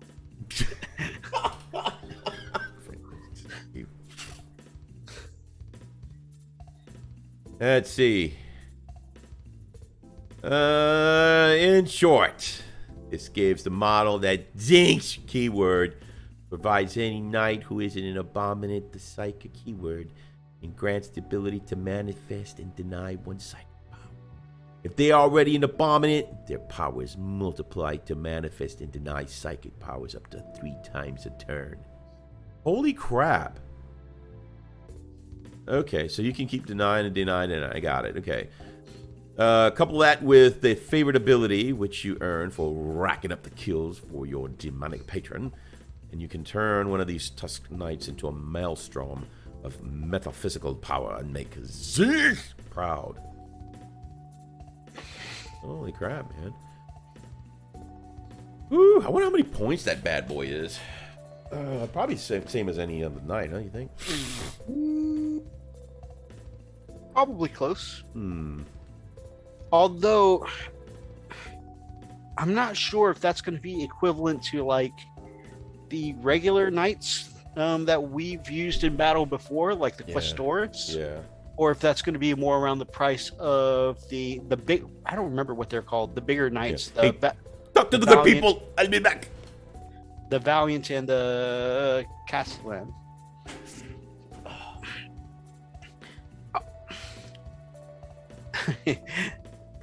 Enters Freak's name in Grudge book.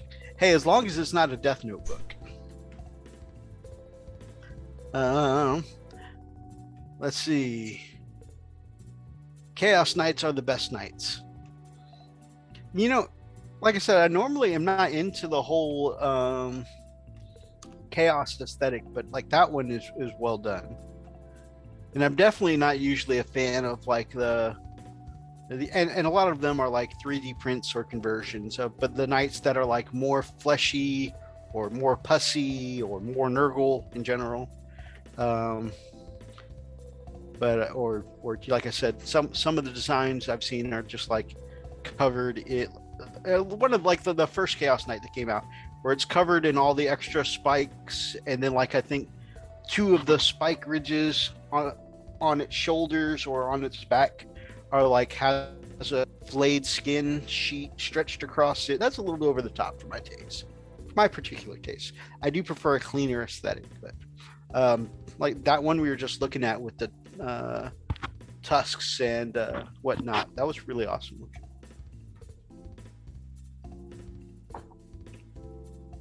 I like a little bit of edginess, but not over the top edginess. Mythos' next army. No. I only need 1 knight army. Boy, I have a full-size knight army as it is. It's currently 2 Questoris Knights. One is from the amazing Ben Ellis, who does phenomenal artistry. That's like a converted and painted Space Wolves themed knight. It's amazing. And then I've done my own that's like with the wolf head and done in the colors of my Space Wolves, the black and the blue. So I've got those 2 that are Questoris Knights. I've got 3 armatures, 2 of the Helverins. Yeah. No, which ones are the ones with the Melta chainsword? Anyways, 2 of the Melta chainsword armatures, and I think the Helverin's the double gun one, right? And then I had heard there might be a yet another model of the mini knight coming, which, you know, I might want one of those, or one of those Forge World lightning locks ones. That sounds pretty cool too. Welcome back, brother. Thank you. The lightning locks one has long been considered like the best loadout for armatures. So I have a feeling they'll probably nerf that one out of existence soon, or, you know, nerf it very low, or make you pay a heavy tax for taking a Forge World unit. Speaking of Forge World units, that's the next thing I really want to paint for my army, is that the last big knight I have to paint up is the Atropos, the big ass one with the laser freaking cannon sword. Atropos. Yeah, it's got a whole, it's like a cannon and sword in it's like a big ass cannon on one hand, like Canis Rex, and the other side is like a freaking lightsaber that you can use as a shooting attack and as a melee weapon. That's cool. Yeah.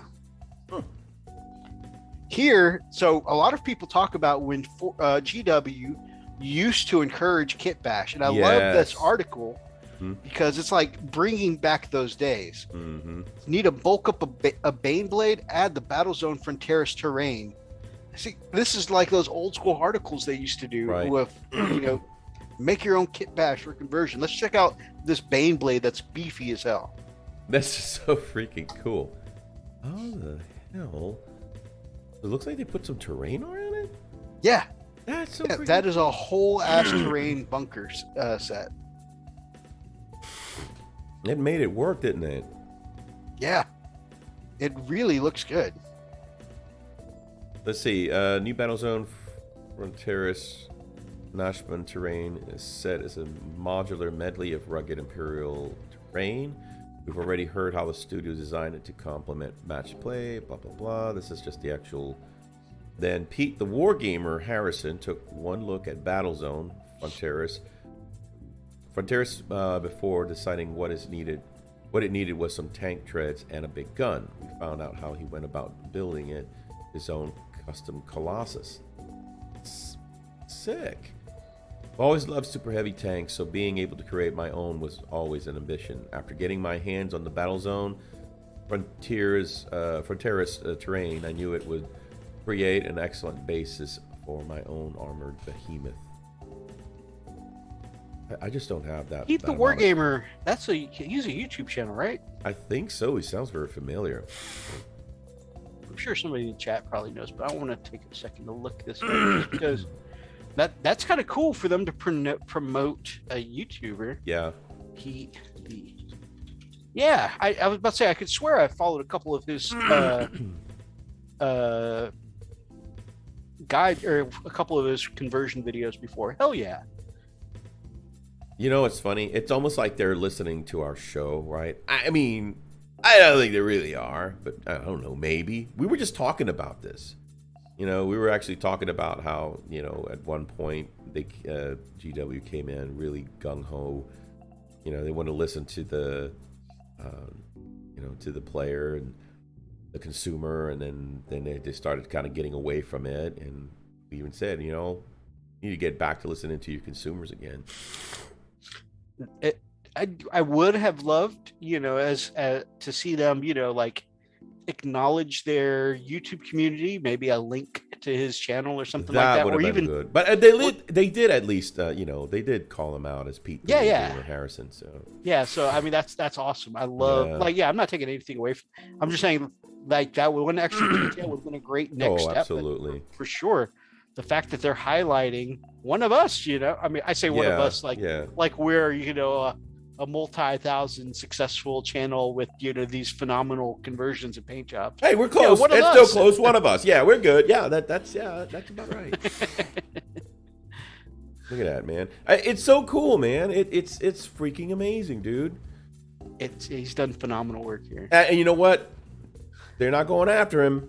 They're not doing those cease and desist. They're just like, oh hey, we like what you did. Let's promote this. Yeah, I like this. That's how you get the people back. Oh man. So, so talking about how cool that night was, we were looking at the Chaos Night. We were looking at Works goes Mythos' next army. No. I don't need another Night Army. I need to work on the Night Army I've got. I really want to do a Khorne Night House. I think a Khorne Night House would be one of my ultimate kit bashes. That would be really cool. Oni says he does lots of kit bashes. Commodore, yep, he does. Nice.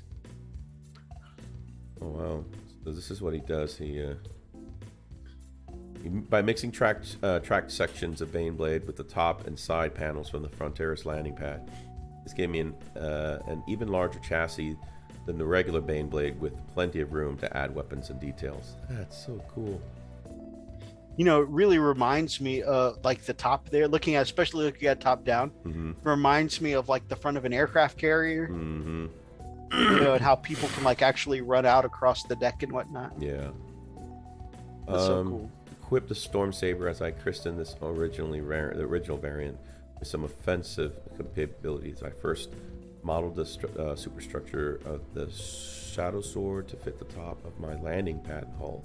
I definitely wanted a single giant cannon, and while the Volcano cannon is already pretty big, I decided to up the size even further. Damn. That's awesome. I don't think I want to do all this But this definitely is stoking that whole I want a Bane blade for my my Imperial Guard feel. Look at the size in comparison. Yeah, good God. Nice. Create a gun worthy of my bulked up Bane blade. I mix in some chimney parts for the from the Sector Mechanicus alchemite stack, which fits in perfectly with the Battlezone Frontier set. What? That's awesome. Yeah, this almost doubled the length of the barrel, further increasing the size of the already immense cannon. I wish I could double the length of the barrel. Oh man, that's so freaking cool. Hey, good on him. I just don't have the mental, fortitude.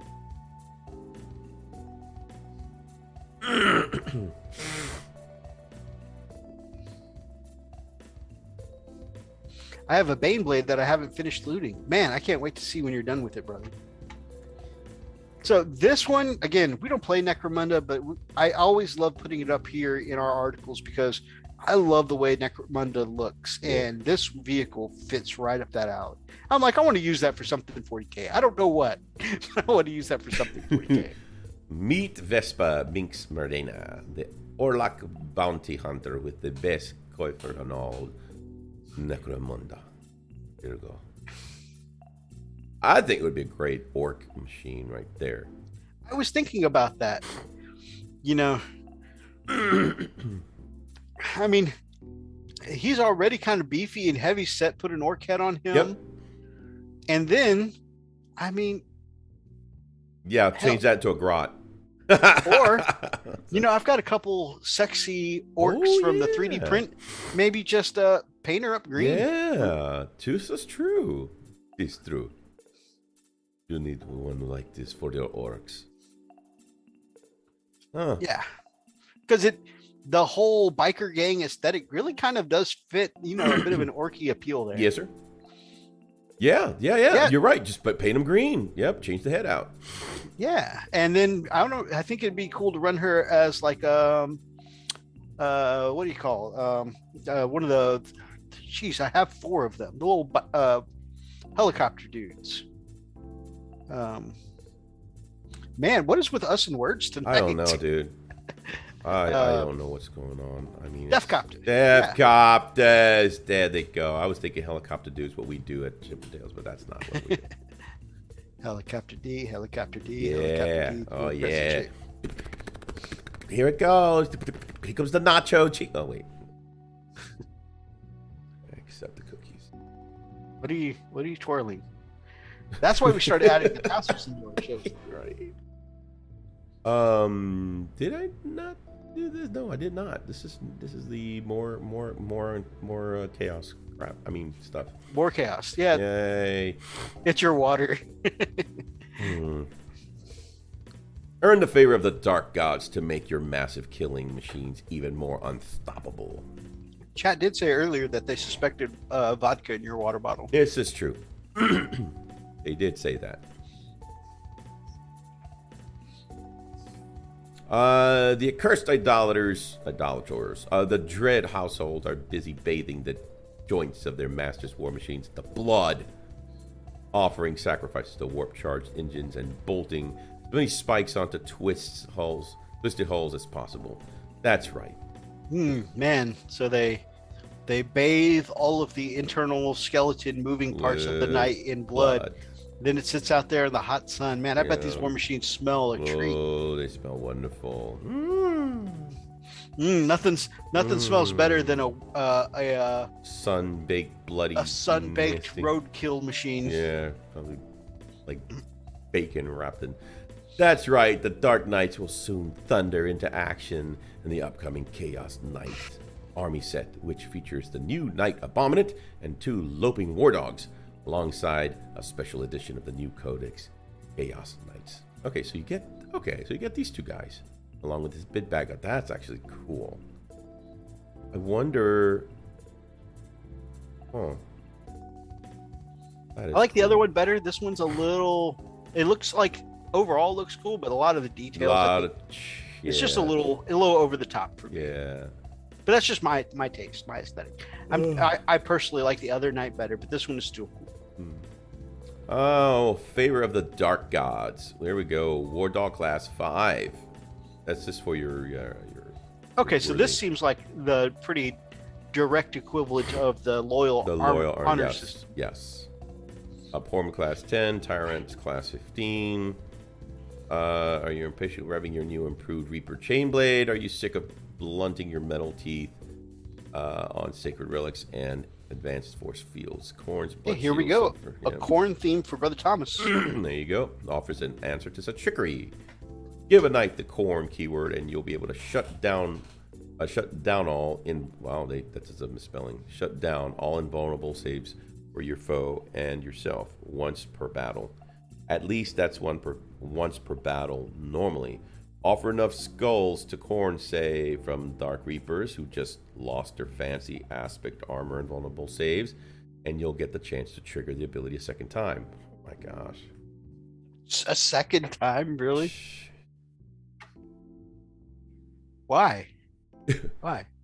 Here it is. Blood Shield. Wrought from the carcasses of slain knights and embossed with the skulls of their pilots, the blood shield pulsates like a throbbing heart.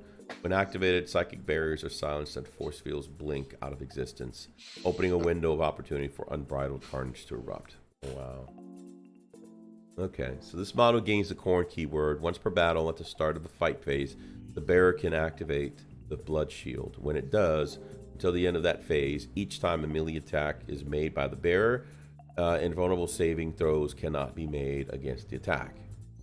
Really? I don't. This makes me uncomfortable. I'm not bitching. This is just a personal thing that makes me uncomfortable. As someone who runs a lot of like elite armies with not a very high model count, Right. things, and I don't just mean knights. I mean everything I play. Yeah. Whether it's my orcs, whether it's my Right. space marines, anything that strips your army of its invul save makes me very uncomfortable. Yeah, I mean, that's the whole reason why you're taking them, is so you have an in-ball save, so just in case you need a fallback. So you're absolutely right. And this actually could just... it's almost like you're playing against Tau again, you know? It's like... Like take a Thunderwolf Cavalry. You know, one round of removing invul saves from Thunderwolf Cavalry, I mean, that can just wipe out so many points. Right. Right. Oh, well, I just lost a quarter of my army in one attack. Well... Yeah, that's all right. exactly what it is. Yeah.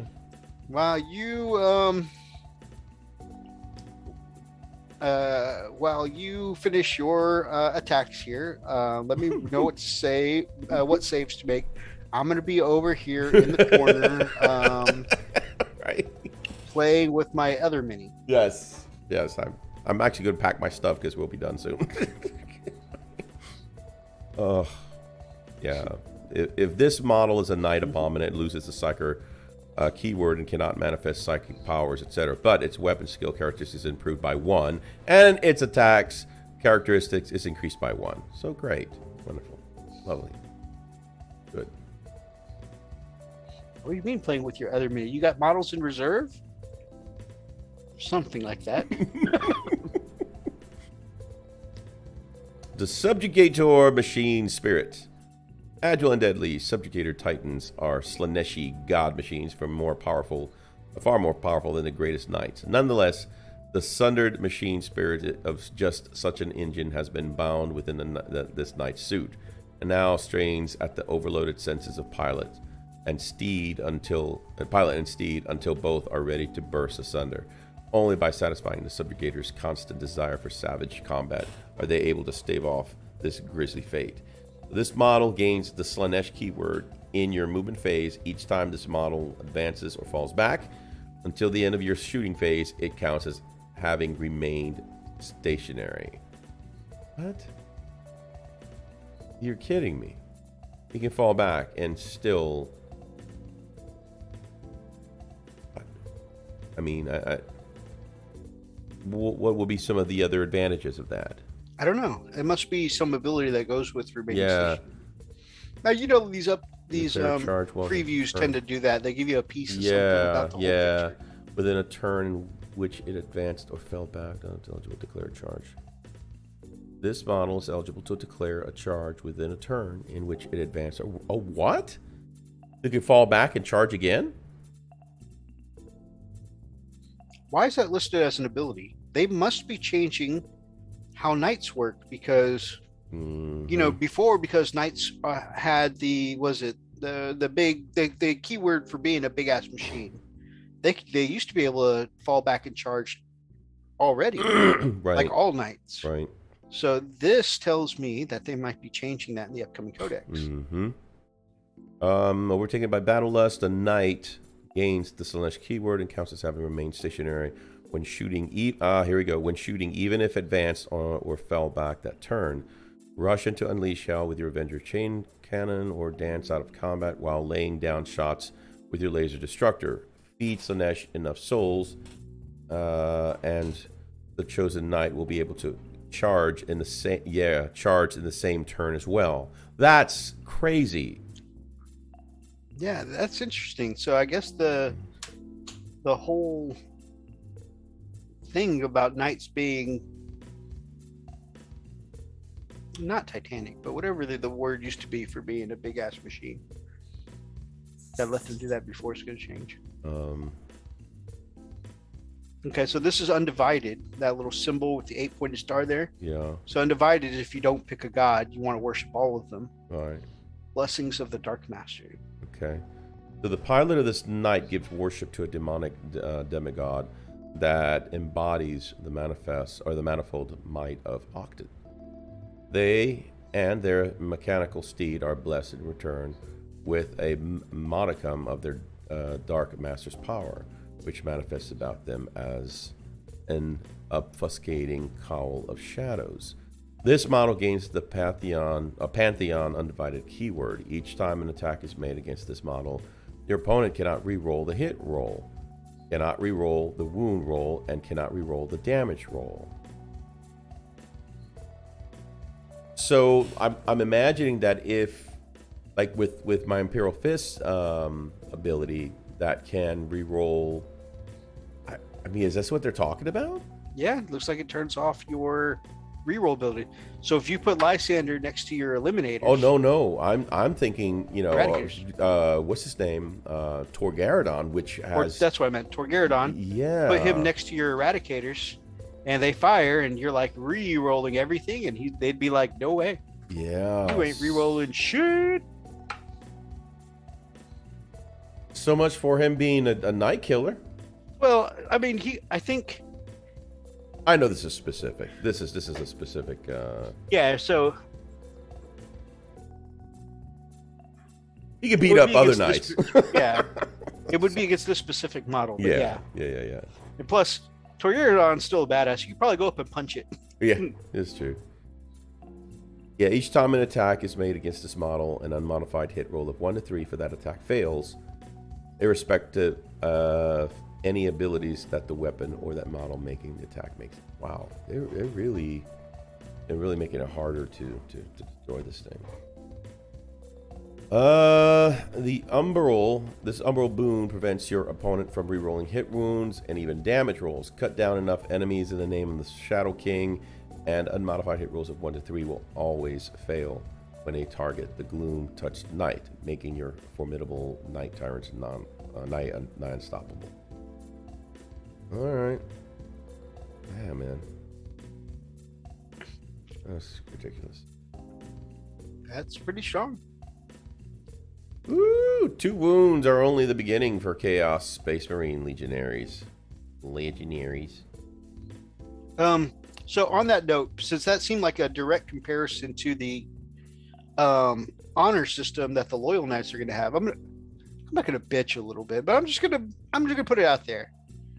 So we looked at some pretty cool, pretty cool, like not really like super strong, but like some very flavorful abilities for the Loyal Knights, right? Right.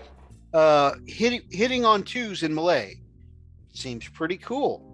What do you got to do to get that ability? Well, you need to earn more honor, which includes having to get 2 units at a time in combat and kill them both, which is not easy, by the way. Right. I mean, sure, you get like a ridiculous, 12 attacks or something when you're stomping, but first of all your opponent has to do is like be smart enough to space out. Right.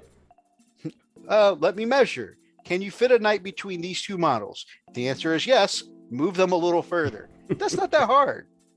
And the fact that you got to kill both of them in melee is it makes it a trick rather than a guaranteed like strategy, right?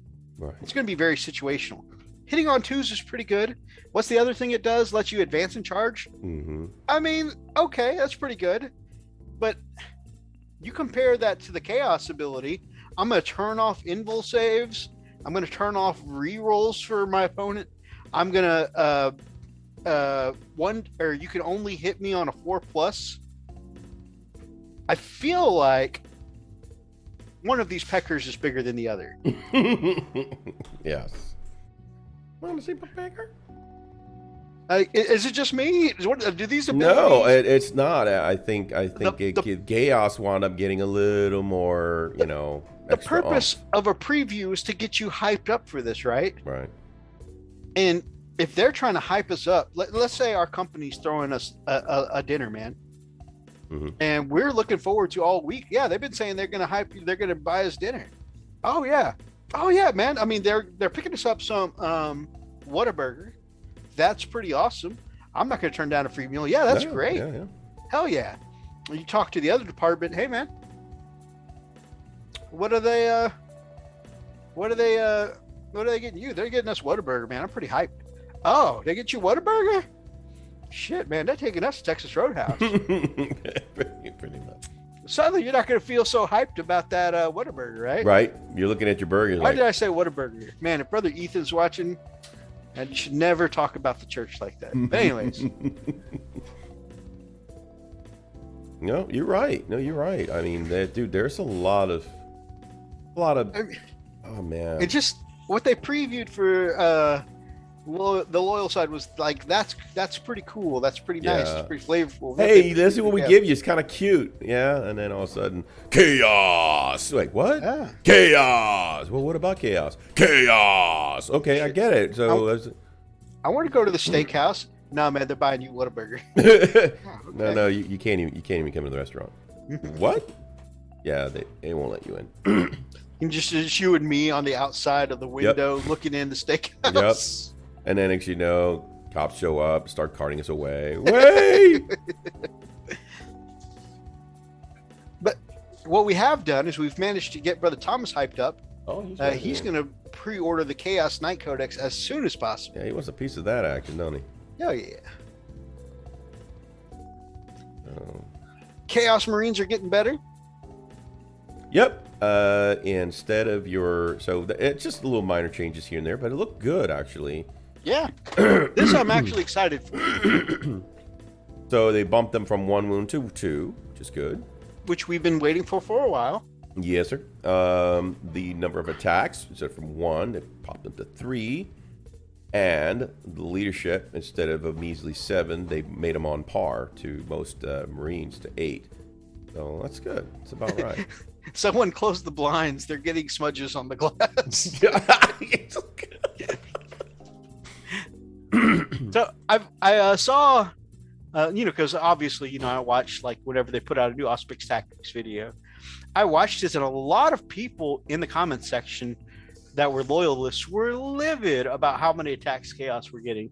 They're like, man, even our Primaris guys only get 2 attacks. And I'm like, yeah, these guys are losing their shit for nothing. What they seem to be doing, because they previewed something a while back, and it seems like this is going to be the way they go. They're giving them 3 attacks, and a lot of people that are people who know people in the industry. So this could be fake news, but what seems to be the case is that they're going to lose their shock assault ability. It's called hateful assault or something like that. And they're just giving them the extra attack all the time. So, I mean, most combats don't go past 1 or 2 rounds anyway. So if we have shock assault and they've got 3 attacks all the time, it's going to be up just about the same. Mm-hmm. So they're just basically buffing up the Chaos side up to a Primaris. So I don't think they're going to get Primaris Chaos Marines. I think they're just buffing up Chaos Marine stats to that level. Yeah, you're right. Yeah, to a Primaris stat. So I think it's fine. I think it's totally balanced that way. I mean, if we go on into protracted combat, you know, the longer we go, are we going to lose that attack and they're going to get an extra edge on us eventually? Yeah, but I mean, you don't want to be stuck in a losing pitch, you know, battle for more than a round or two, right? And B, I mean, that slight edge of them being a little better. Could you go back? I want to talk about the new weapon stats. My bad. But that them getting that little extra edge as combat goes on, I'm not crying about that. That's actually pretty cool, you know. The new heavy chain axe looks pretty awesome. Strength 4, AP 4, and damage 2. That's pretty bad. That's essentially a Thunderhammer with a better AP. That's crazy. Yep. An axe hitting heavier than a Thunderhammer. I didn't think I'd see the day. It hits as hard as the last can. Almost. Yep. I mean, this is ridiculous, dude. Yeah, it's like a missile launcher with -4 AP. Pretty much. That's pretty crazy. That's awesome. I like it. It's comparable enough to a Thunderhammer that I'm not tripping, you know. But it definitely seems like you see a lot of chaos artwork with them with this big ass chain axe. Yeah. I think it's cool. It's flavorful. It's impressive without being OP. I like it. The Demon Blade, these like, you know, very spiky looking chaos swords. It's only strength 4. See, this is something we get a little bit better, I think. A power sword for Imperial is +1 strength. They only have strength user. AP2, I think, and power sword is AP3, and damage is 2 if you have is damage 1 on most units, but if you have a mastercrafted power sword, it's damage 2 already. So like Blade Guard veterans, most captains, you know, got 2 damage. So it's very comparable. I think we come out a little ahead with the Demon Blades versus Power Sword, but the heavy chain axe, they come out a little ahead. I think they do also get the mortal wound if they hit 6s on it, though. That's true. So yeah, I think it's good. I like it. It's good stuff. What do you guys think? You guys excited to use the new weapon profiles? I think that big ass axe is going to be cool. Yeah. I kind of want to put that on like a Space Wolf and call it a power, you know, just a power axe or something like that, just because it looks cool.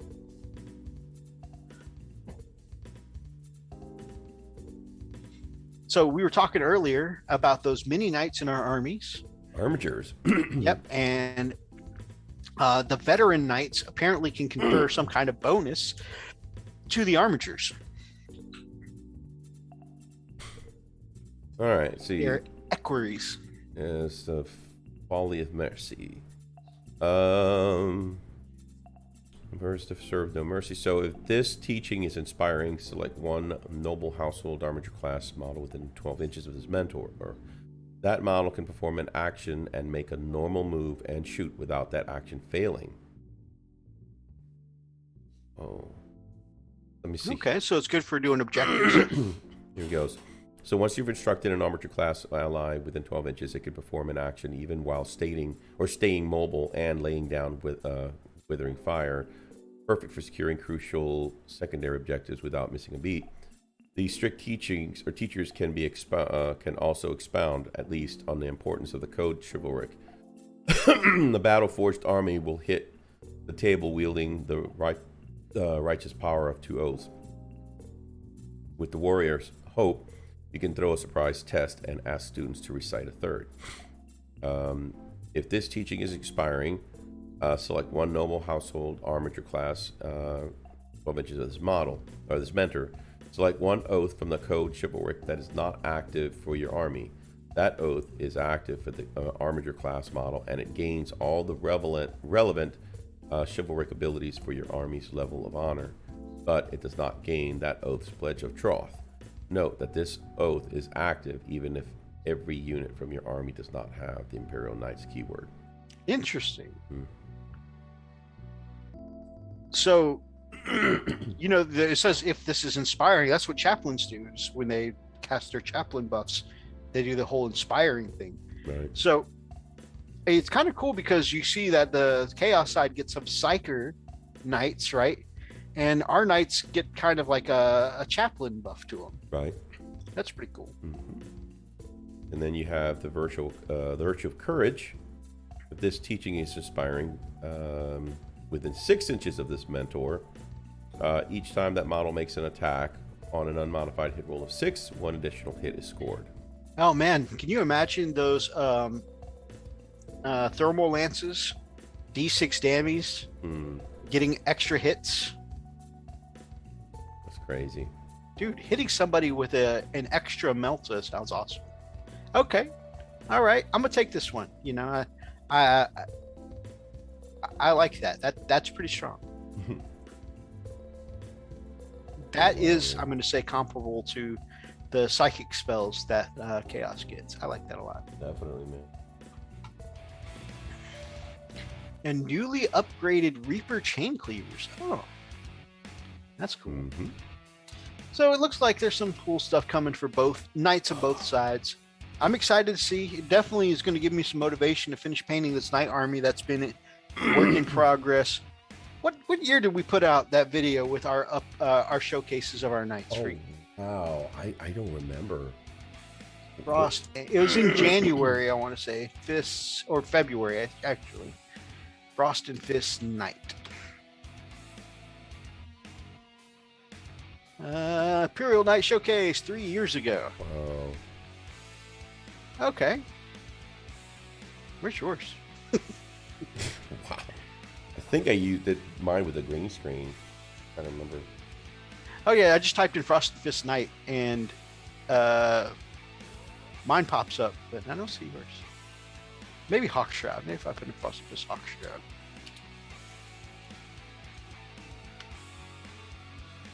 There you go. Showcase Imperial Knight. Oh, and underneath that, intro to Frosted Fist. Oh, that was so bad. Let's go with that. If you guys would like to see our very first Imperial Knights, I'm going to link that in the chat. Feel free to check those out. Boom. That one's to Freak's first night. And then... And I did one... Didn't I do a showcase on the one Ben sent me? That amazingly converted one? I thought I did.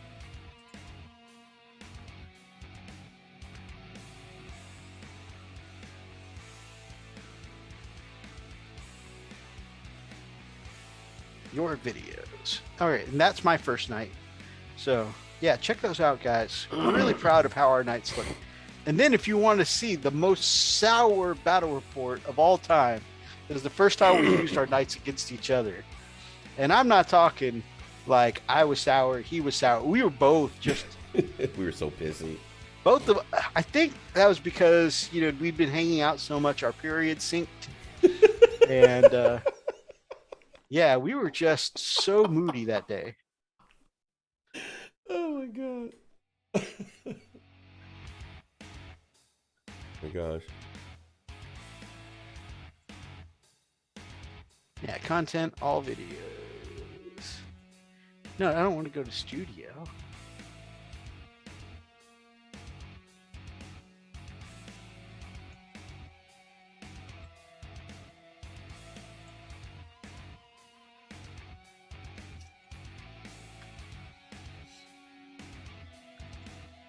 Oh man.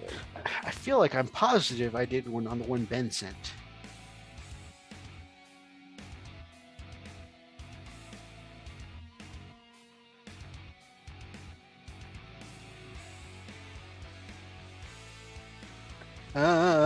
Man, we definitely gotta get in the game sometime soon, man. Yeah, we do. I'm actually, I was already talking with Freak about this. I don't know if I've told the chat before, but I'm actually thinking about so what's been putting me off from playing my ad mech is how much they've changed this edition. Mm-hmm. And I feel like I don't even know what to do with them anymore because they've changed so much. But I think I'm going to bite the bullet and maybe break them out into another game, you know, my first 9th edition game with them. But also, Freak says his favorite one to play against is my orcs. So I'm also thinking about breaking out the orcs. What do you guys think? What should I break out? Ah, there we go. I knew I did a showcase on this baby. This is my other night one, a brilliant ass conversion from Ben Ellis, my brother. And Ben has actually got some amazing things. This man does blending with a dry brush that you wouldn't believe was dry brush. Like, he does some really great paint jobs.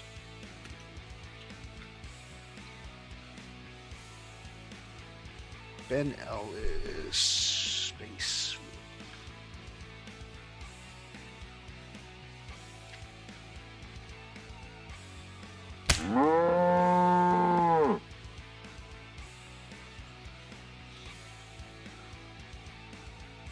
Now, our brother Ben got, unfortunately, work caught up with him, and he hasn't made videos in a year. But I highly, highly recommend. I'm just spamming the chat with links and stuff right now. I definitely recommend checking out Ben's channel. That link right there is to one of his videos where he does a Space Wolf Contemptor Dreadnought. And it looks amazing. You would think it's airbrush, but it's not. All right, Freak, any closing thoughts for the night, my brother? No, man. I'm really curious to see how the negs will pan. I wanna start looking at them again. Mine, it's just still sitting right there. You know. Gotcha. Oh, yeah. You can see it. Well, no, can't see it. Well, No, I told you, man. I'm painting up my Night Army this year. There he is, right. There's that Hawkshroud, baby. Right there. I'm sorry, I didn't mean to. You're doing the Weather Pig Point. So yeah, there you go. So yeah. So yeah, we need to get him out. But yeah, no, man, I'm pretty excited about that. You should have sold the salt off. You'd both be rich from that one day. Oh, it was so much salt. Oh my god. Hello, Mortons. Hey, we found a new mine for you. Yes. It's called Battle on a Coffee Table. Yeah, we'll give you all the rights to it. You could mine the salt out of that for years. Yep. As a matter of fact, you'll kill people with it. The sodium content, it's astronomically high. And what's funny is that the salt you guys see there is after we trimmed off we left in the entertaining amounts of salt. Oh yeah. We trimmed off most of the uncomfortable levels of salt. Right. Because we try and keep it clean. We're not a swear-free channel. Yeah. But at the same time, we've talked about this. Actually, we've talked about this not only with our own channel, but we've also kind of explored this a little bit with some of the Let's Players we used to follow. Yep. There is, say, Markiplier, Jacksepticeye, right.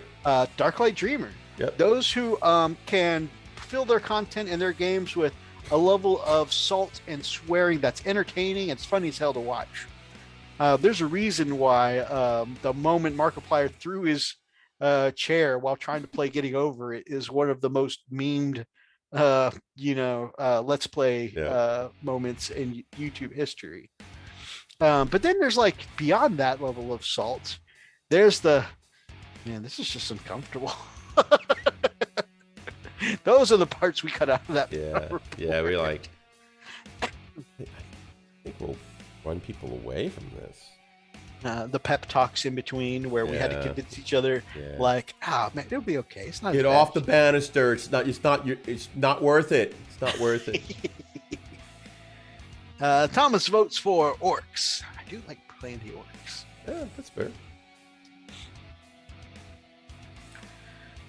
All right, guys. I'm excited for the Knights Codex as well. I'm still sticking to my commitment. I will be painting it this year, and I think the Codex is a good time to do so. Indeed. Just like when I've been toying with the idea of doing White Scars for a long time, and then all of a sudden they dropped the Codex, and I was like, it's time to paint some White Scars. Well, after a little egging on from Freak, but All right, guys. Thank you so much for joining us tonight. If you liked tonight's episode, make sure that you grab up an ox and smash that like button in the name of the Emperor.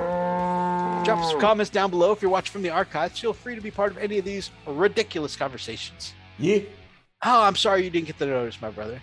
Squad and ox. You guys are not yet subscribed to us or any of our brothers, down in the description below. Then I know at the very least this amazing, handsome dude here, and this guy who's kind of okay, Would like to be you to be part of our pack here on the Frost Edifice. Until next time, guys. Stay frosty.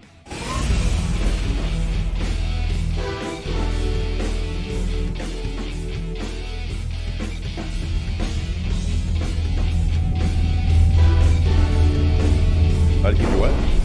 Thong from bunching up. I just take it off, or I just move it to the side. I just pull everything to the side. This is the best way to do it.